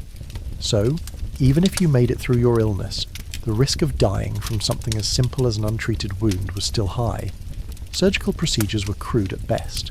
If you had a broken bone, your options were either to have it splintered or, if you were lucky, have it reset. Surgery itself was performed without anaesthesia, meaning that you would undergo procedures like amputations or wound cleaning while wide awake, likely strapped down to a table or held by force. The best part of medieval medicine, though, the remedies. If you were feeling ill, you might be treated with a mixture of herbs, mouldy bread, or even animal parts. Cures could include drinking concoctions made from ground-up unicorn horn, yes, seriously, wearing a shirt soaked in a mixture of vinegar and urine, or swallowing a spoonful of mercury. The belief was that these substances would drive out disease, never mind that some of them were actually toxic. But all this wasn't necessarily done out of malice. Medieval doctors were working with what little they had, armed with theories that seemed logical at the time but were frankly misguided by today's standards. They genuinely thought that humans could be balanced with a good dose of bloodletting, or that prayer and incense could ward off illness. Medicine back then wasn't about following evidence-based practices. It was about trial and error, spiritual intervention, and hoping you'd be one of the lucky ones who didn't die from the treatment itself. So, next time you get a cold or a cough, remember how far we've come from medieval medicine. You might just be grateful for that little pill or cough syrup, and the fact that you can visit a doctor who won't try to take your blood, or give you a leech to chew on. After all, while medieval medicine may not have had all the answers, it did leave us with one valuable lesson. You should always check what's in your doctor's bag before you let them near you with sharp objects. Privacy? What's that? In a medieval household, everyone shared one room. Your family, livestock and fleas all coexisted in cramped quarters. There were no doors, no curtains, and definitely no me time. Living arrangements in the medieval world were about as far from modern privacy as you could get. A typical medieval peasant's home was small, dark and overcrowded. Essentially a single room where everything happened. From sleeping to cooking to basic hygiene, all of it took place in this tiny shared space, and the concept of privacy simply didn't exist. In the morning, the first thing you'd notice was the smell. The air was thick with the pungent aroma of sweat, animals, and the ever-present scent of smoke from the hearth. The fire, which served as both a cooking source and a means of heat, was usually at the centre of the room. But this central hearth wasn't just about cooking, it was also where everyone gathered to stay warm, which meant that the space around the fire was always packed with people. Children, parents, and even the livestock, goats, pigs, chickens, would all crowd together around the fire in an attempt to get warm. It didn't matter that you were elbow to elbow with the family cow, survival was the name of the game, and if you had any hope of keeping warm at night, you had to pile on blankets, if you had any. The bed was little more than a heap of straw spread out in the corner of the room. You'd roll out your bedding, maybe a few tattered blankets if you were lucky, and try to sleep in the corner while the rest of the family occupied whatever other space they could claim. There was no separation, no designated sleeping area for the parents or play corner for the kids. You all shared the same space, living and breathing in close quarters without any real sense of personal space. The lack of privacy also extended to the bathroom situation, or lack thereof. There were no bathrooms, no toilets, and definitely no plumbing. Everyone took care of their personal business right there in the same room, using whatever methods were available. A chamber pot, perhaps, was kept by the bed for those late-night emergencies, but there was no escaping the reality that bodily functions were a very public affair. No amount of modesty or dignity could save you from the fact that everyone, whether you liked it or not, knew what was going on. So, if you had to relieve yourself, well, that was just part of the communal experience. Forget about privacy, you simply had to get used to it. But let's not leave out the matter of noise. In a medieval household, the sounds of daily life weren't contained within separate rooms. The children playing, the animals snuffling, the adults talking, and even the coughs and sneezes, everything was audible. If you were trying to sleep and the rooster started crowing at 4 a.m, you had no choice but to lie there and hope you could get a few more minutes of rest before the day began. No quiet, peaceful moments alone, just a cacophony of noise and activity that filled the room and your life from dawn until dusk. And let's not forget about the animals. It wasn't just the family that lived in the house. If you were lucky enough to have livestock, they were part of the package deal. Pigs, cows, chickens, these creatures lived right alongside you. The idea of animal husbandry and family life was a very literal term in the medieval world. The animals provided warmth in the winter, but they also contributed to the smell, noise, and general chaos. At least the family goat would keep you company as you tried to get some sleep. But sleep wasn't the only thing that was shared. Disease, too, was communal. Lice, fleas, and other parasites didn't care about your social standing. If you were living in close quarters with animals, your chances of sharing your body with some unwelcome pests were high. As far as privacy for personal matters went, forget it. Whether you were cooking, dressing, or even having a private conversation, there was no opportunity to escape the prying eyes of family members, or the family dog for that matter. If you had a disagreement, it wasn't a matter of whispering behind closed doors. It was handled in front of everyone, parents, children, animals, and all. Privacy, as we know it today, was a luxury no one had in medieval times. You lived your life with others, right there beside you, all the time. When it came to personal reflection or self-care, it simply didn't exist. You didn't have time for that. If you wanted a moment of solitude, it was either in the fields, working, or you might sneak away during a lull in the chaos. But even then, you'd still be surrounded by the sounds of the farm, the smells of the earth, and the knowledge that the next bit of work was never far away. Every moment was accounted for. Time alone wasn't just rare, it was virtually non-existent. In short, medieval living meant that you didn't have a choice but to share your space with your family, your animals, and your own bodily functions. Privacy was a foreign concept. The space you lived in was your entire world. But this communal lifestyle wasn't just about discomfort, it was about survival. People lived together, worked together, and yes, even suffered together. Privacy might have been non-existent, but the bond of shared experience, even in such grim conditions, was a constant thread in medieval life. Your breakfast isn't a fresh croissant or a latte, it's porridge. And by porridge we mean a soupy mix of whatever grains and vegetables were available that day. Sometimes it's good, sometimes it's questionable, but it's always the same. Welcome to the peasant breakfast, where variety is the least of your worries and consistency is what keeps you alive. Imagine waking up to a kitchen that smells faintly of damp straw and the ever-present reminder that you're about to eat something that's more about survival than pleasure. It's not just food, it's fuel, and when you're a peasant, fuel is what you need to get through another grueling day. Porridge in medieval times wasn't the sweet, creamy breakfast dish we might associate with oats today. No, this was a hearty, often bland mixture of grains. Barley, rye, oats, whatever could be scrounged up, boiled in water or milk, if you were lucky enough to have it. Some days it was thinner, more like soup, and other days it was thick and clumpy, depending on what ingredients you had at your disposal. Sometimes the porridge was just grains and water, with maybe a pinch of salt if you had it. Other times, you might have gotten lucky and added whatever root vegetables were in season, like turnips or carrots. The key was to make sure it filled you up, not that it was delicious. But let's be clear, this wasn't an optional meal. This was breakfast and lunch and dinner, because for most peasants, porridge was all you ate. There wasn't much room for indulgence when you were working the fields all day, surviving off what little you could grow or gather. So, porridge it was. You ate it to stay full, not to satisfy your taste buds. This wasn't a treat. This was the only thing you could rely on to keep you from starving. And some days, when the grains didn't cook right, or the vegetables went bad, even that wasn't guaranteed to be very appetizing. Of course, the texture of porridge left much to be desired. If it was made with coarse grains like barley, the result was often chewy and thick like a stodgy paste that stuck to the spoon and to your teeth. The grains could turn mushy or worse. You might find that some of the kernels didn't cook properly, leaving you with a mouthful of half-cooked, crunchy surprises. And if the porridge was too watery, well, it wasn't much of a meal at all. But no matter how poorly it was made, you ate it. There was no other choice. If you were really lucky, maybe you could scrape together a few herbs or a bit of cheese to stir in for flavour. But those were the exceptions, not the norm. And let's not forget about the smell. If the porridge sat for too long, or if the water was stale, the scent could be downright off-putting. It didn't matter how hungry you were, the last thing you wanted was to eat something that smelled like it was already going bad. But again, hunger didn't leave you many options.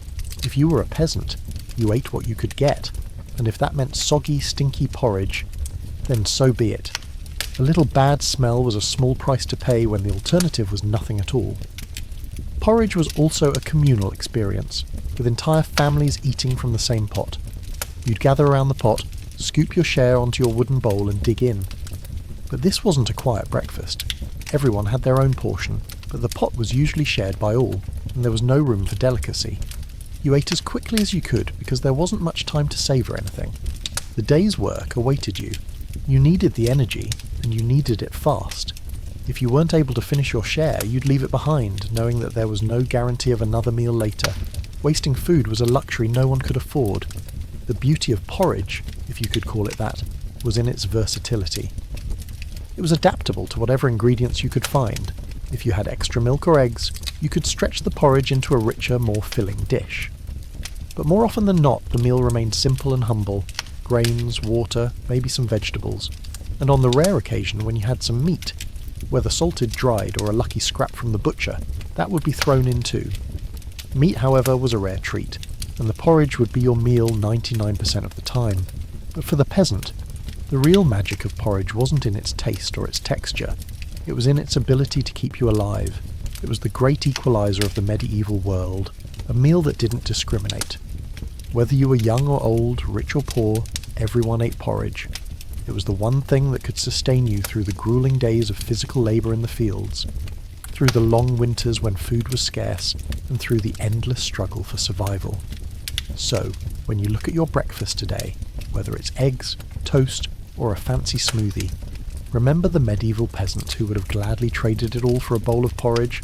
Sure, it wasn't glamorous, It wasn't even particularly appetizing, but it was food.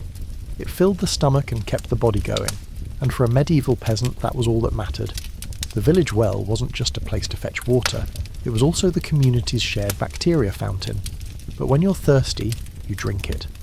You didn't have much of a choice. Water from the stream was equally questionable.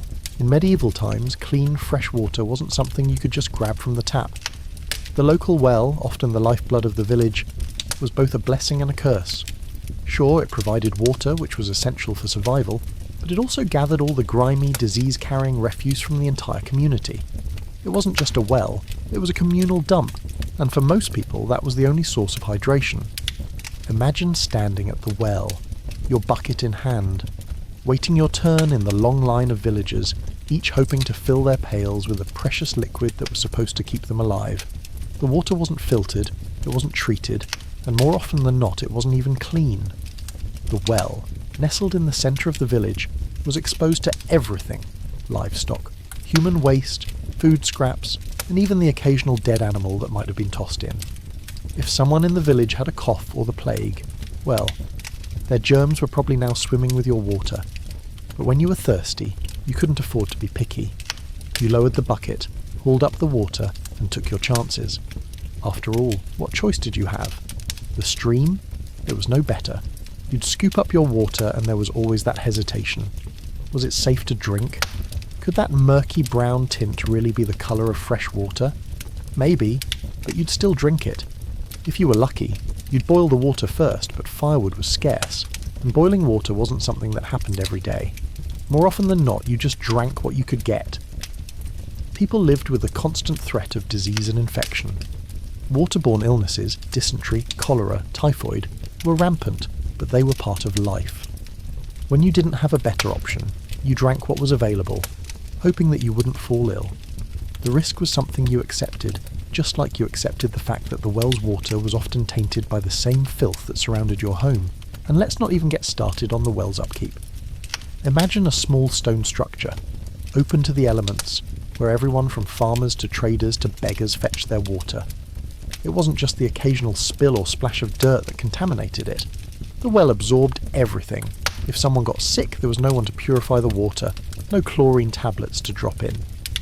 Even if you had the luxury of clean water for a day, by the next morning, the well could be filled with human waste or refuse that had made its way into the depths overnight. If it wasn't a dead rat, it was the overflowing chamber pots that emptied into the area near the well. It's not like anyone had the time or the resources to clean it regularly, so the water you drank could very well have been someone else's waste. But, of course, the idea of sanitation was completely foreign to most medieval peasants. Hygiene? It was a luxury, not a routine. The idea of bacteria wasn't even in their vocabulary, so the fact that the village well was a breeding ground for disease didn't really cross their minds. What mattered was getting the water to drink, cook, and clean with. If it was cloudy, well, that was just the way it was. People had to survive, and survival meant drinking whatever water was available. The bigger concern wasn't necessarily the water's purity, it was whether or not you'd have enough to last the day. The well also served as a gathering point for the community. It wasn't just a place to get water, it was where you met your neighbours, shared news, and at times exchanged gossip. But even though the well was central to daily life, it also had its dangers. With so many people drawing from the same source, the risk of contamination was constant. If someone threw a bucket in the well, and it had been used for something less than hygienic, the next person could easily drink from it, completely unaware. The lack of knowledge about germs and disease only added to the problem. In a sense, the well became the perfect metaphor for medieval life. It was essential to survival, but it came with a hidden danger, and there was nothing you could do to escape it. To add to the danger, there were constant fights over the well. If one village had multiple wells, you could bet that the best one would be highly contested. No one wanted to drink the dirty water from the farthest, least used well. So, even if the water wasn't great, the well was something that villagers clung to. It was as precious as gold, because without it, life in the village would have been near impossible. In the end, drinking from the village well was part of living in the medieval world. It was a daily risk, a shared resource, and a constant reminder that survival often came at the cost of comfort and safety. So, next time you turn on a tap, take a moment to appreciate the luxury of clean water, because in the medieval world, the water that came from the well was often a gamble you could only hope to win. Sometimes food didn't come from the farm, it came from the charity of the rich or the occasional raid, but mostly it came from starvation. A medieval peasant's diet consisted of whatever they could scrounge up, usually not much more than a few grains and some questionable roots. Welcome to the medieval food experience, where your next meal was never guaranteed, and the concept of variety might as well have been a foreign language. When you were a peasant, your stomach was never quite sure when or what it would be fed. The struggle to survive meant that food was always in short supply. Harvests were never predictable, and even when the crops were plentiful, bad weather, pests, or the occasional invasion could wipe out the bounty in a heartbeat. A bad winter, a poor harvest, or a famine could leave a village in desperate need of food. The rich might have enough to eat, but the peasants, well, they were left to fend for themselves with whatever they could scrape together, and it was often not much. If you were lucky enough to have some crops to harvest, you might get a few grains. Barley, oats, or rye were the main staples. These grains would be ground into flour to make coarse, dense bread, or mixed with water to make a watery porridge. Bread wasn't always made with fresh ingredients either. It could be made from old, dried-out grains, and even then it was often so hard that you could break a tooth on it. If the bread wasn't fresh, it would be stale and difficult to chew, but if you were a peasant, you didn't have the luxury of being picky. You ate what was available, even if it was a year-old loaf that had been hard as a rock. But grain wasn't always abundant. Sometimes the bread was barely enough to fill your stomach. And your diet consisted of whatever else you could find: roots, leaves, and wild herbs. Foraging was an essential skill in the medieval world, as wild edibles were often the only option when food supplies ran low. These roots weren't exactly nutritious, and they definitely weren't appetizing, but they were better than nothing. You might have pulled up some wild turnips, carrots, or dandelions, hoping to add some flavour and vitamins to your otherwise dull diet. If you could find something like nuts or berries, that would be a small win, but they weren't always easy to come by. Meat? Forget it. Meat was a rare treat, usually reserved for special occasions if you were lucky enough to have livestock or catch something in the wild. A rabbit or a pigeon might make its way into the stew pot, but more often than not, you were stuck with whatever scraps you could salvage. If you did get meat, it was often salted or dried to preserve it, making it tough and hard to chew. If the meat had been hanging around for too long, it might not even be safe to eat, and food poisoning was a very real risk in a time when refrigeration was just a dream. But the worst part wasn't just the lack of food, it was the constant threat of famine. In a world without modern agricultural methods, famine could strike at any time, devastating entire villages and leaving peasants with nothing to eat but the barest scraps. During famines, the land would often fail to produce enough crops, and the harvest would be meagre. That's when things got truly desperate. People would resort to eating anything they could find, including grass, bark, and even the bodies of dead animals. The longer the famine lasted, the more dire the situation became. People would literally starve to death, and it wasn't uncommon for whole villages to be wiped out by the lack of food. During these lean times, charity from the rich was a lifeline, but it wasn't always reliable. The noble class wasn't exactly known for their generosity, and when they did offer charity, it was often in the form of low-quality food that wasn't fit for their own tables.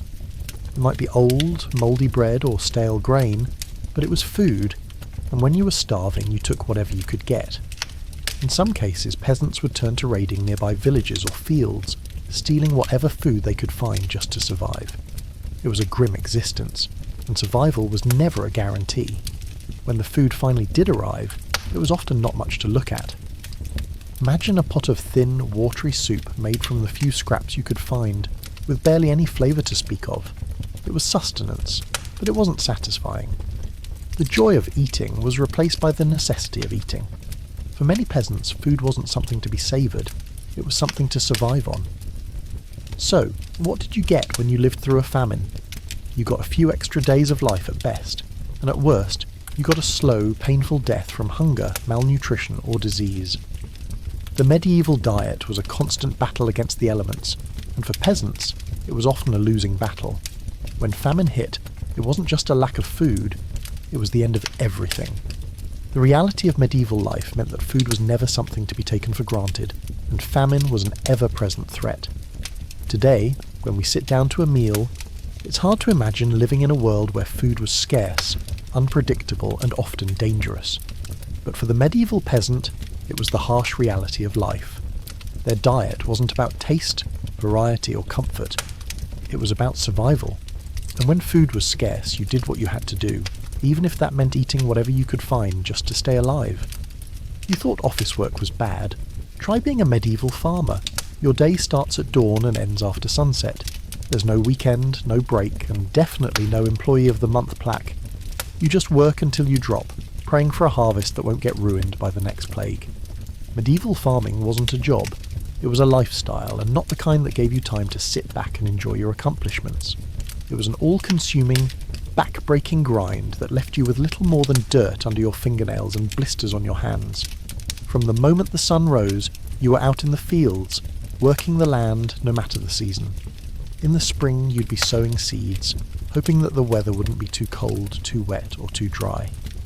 The summer was spent tending to the crops, making sure the wheat didn't get trampled by animals or destroyed by pests. Harvest time? That was when you worked yourself to the bone, pulling up roots, cutting down stalks, and hauling everything back to your barn, hoping that the crop would be plentiful enough to last the winter. And if you were lucky, you might have a good enough yield to sell a little to the local market. But most of the time, your food wasn't a paycheck. It was a matter of survival. The day never ended with a tidy finish either. There was no clocking out at 5 p.m. When the work was done, you didn't leave the fields. You just stayed there. Whether it was repairing fences, gathering firewood, or ensuring that your livestock had enough to eat, the work was endless. There was no time to rest. Every day you were on your feet, constantly moving, constantly tending to your crops or animals. And when the work was done, it wasn't as if you could take a well-earned break. You'd go to sleep, and by the time the sun came up again, it was time to get back to it. Your life as a farmer was shaped entirely by the seasons. You had to work with the rhythms of the earth, paying close attention to the weather and the changing light, but you were never in control. One bad storm could ruin an entire crop, and if the rain didn't come when it was needed, your crops could shrivel up and die. Too much rain, and your fields could flood, drowning everything you worked so hard to grow. It wasn't just about skill, it was about luck. The gods, or nature, if you preferred to think of it that way, decided how successful you would be. You could do everything right, and still the harvest could fail. And let's not forget the animals. If you were fortunate enough to have livestock, you were responsible for their care. Sheep, cows, pigs, chickens, you had to tend to them, make sure they were fed, keep them safe from predators, and even breed them if you hoped to increase your stock. If an animal got sick, you had no antibiotics, no veterinary care, just a bit of folk wisdom and a lot of trial and error. When one of your animals died, it wasn't just a loss of food, it was a blow to your livelihood. Every cow, pig and chicken was a vital part of your survival, and the responsibility to care for them fell squarely on your shoulders. But perhaps the worst part of being a medieval farmer wasn't just the endless toil, it was the constant uncertainty. Disease, whether in the form of crop blights or the plague, was always lurking.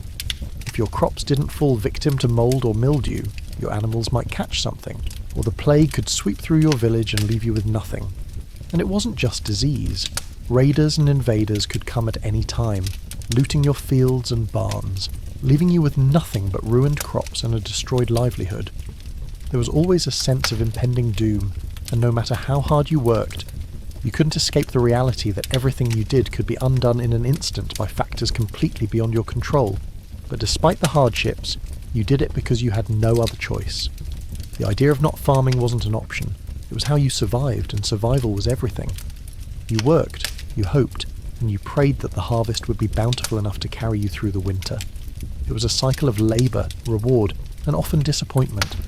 But it was the life you knew, and for many peasants, it was the only life they'd ever know. Being a medieval farmer meant being connected to the land in a way that we can barely imagine today. You weren't just growing food, you were living food. You depended on it for your survival, and in return the land and your crops depended on you. There was no vacation, there was no time off, there was just work, and the hope that you could make it through another season. So, next time you complain about working overtime or dealing with a tough boss, take a moment to think about the medieval farmer. No vacations, no sick days, and the ever-present threat that one bad harvest could mean starvation. And yet, despite it all, they kept working, kept living, and kept praying that their labour would lead to a better future. That, my friend, is the ultimate endurance test. Surviving in the medieval world wasn't a choice, it was a constant battle. You fought against the elements, diseases and starvation every day, all while pretending that life wasn't slowly killing you. The truth? Most peasants didn't survive long enough to get comfortable. The medieval world wasn't kind to those at the bottom of the social ladder, and for peasants, survival was less about thriving and more about getting through the day without succumbing to one of the many dangers lurking around every corner. From the moment you woke up at dawn, there was no time for rest or luxury, just the grind of trying to stay alive.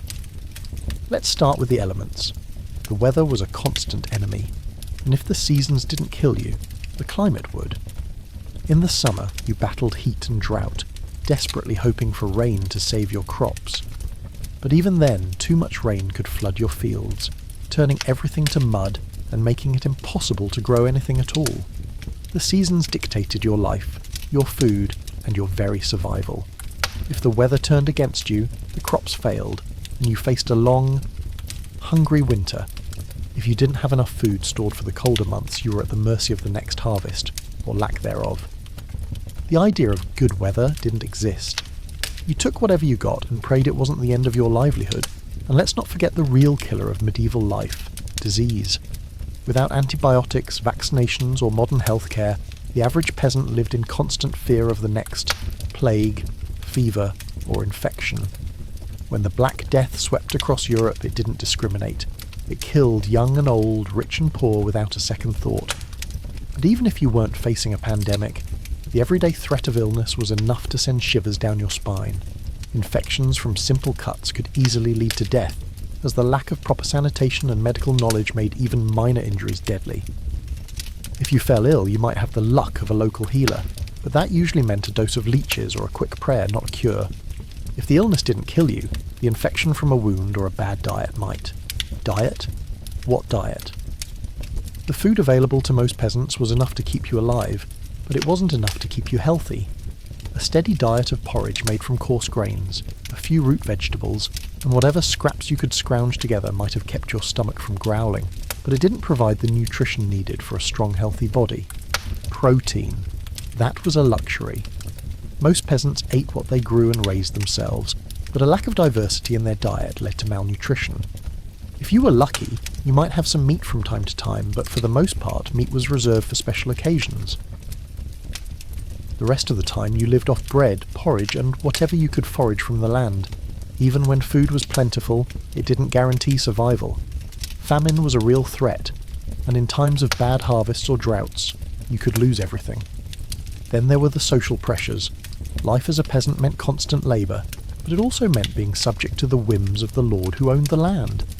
You didn't have the luxury of choice when it came to where you worked, or how much you were paid. Most peasants worked the land as serfs, tied to the land and under the control of the lord. You could work your fingers to the bone and still be left with nothing.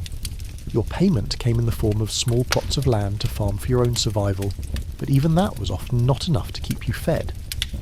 Your life was a series of obligations, whether it was paying taxes, working the lord's land, or providing for your family.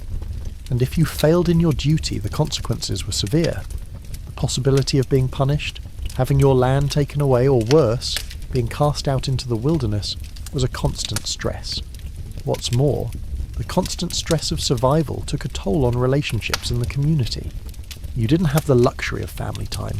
Everything revolved around work, and even your personal life was dictated by the needs of the land. When the crops were ready for harvest, it wasn't about taking a break. It was a race against time. You had to gather the crops quickly because the longer they stayed in the field, the higher the risk that bad weather or pests would ruin them. The stress didn't just come from physical labour, it was a mental weight that hung over everything you did. If you weren't worrying about your crops, you were worrying about the next disease or the inevitable raid by bandits. There was always something threatening to ruin the precarious balance of your life. Ultimately, the greatest enemy wasn't just famine or disease, it was time. The relentless march of the seasons and the inevitable hardships meant that for most peasants, There was little time to rest, recover, or plan for the future. You worked day after day, never knowing if the harvest would be good or if the next disease outbreak would hit your village.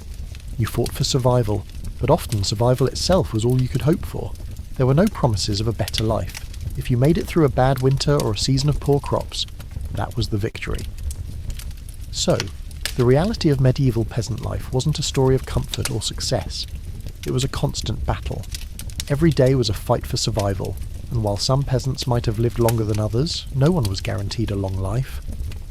The art of survival wasn't about living comfortably. It was about enduring until the next challenge, hoping that you could make it just one more day. So, as you lay down to rest tonight, think back on the struggle, the grit, and the sheer willpower it took to survive in the medieval world. Imagine waking up each day to a life of unrelenting work. No days off, no time for rest, just the constant battle against the elements, disease and hunger. Every meal was a gamble and every season a challenge. Yet despite it all, the people of that time endured. They worked the land, cared for their families, and faced whatever life threw at them with a resilience we can barely comprehend. Tonight, as you snuggle under the warmth of your blankets, perhaps with a comfortable pillow under your head and a full stomach, take a moment to appreciate how far we've come. The comfort, the convenience, the luxury of clean water and regular meals. It's something many people throughout history could only dream of. So, as you relax and let your mind wander, let the weight of your day fade away, knowing that you are living in a time where many of those struggles are no longer part of your daily reality. The past, with all its hardships and humour, is far behind us, but the strength and resilience of those who came before us remain. They survived against all odds, and we can't help but honour their endurance. As you drift off to sleep tonight, remember that life, in all its complexity, continues to move forward, just as it always has. Tomorrow is a new day, full of its own challenges, but for now, rest easy. You've earned it. Sweet dreams.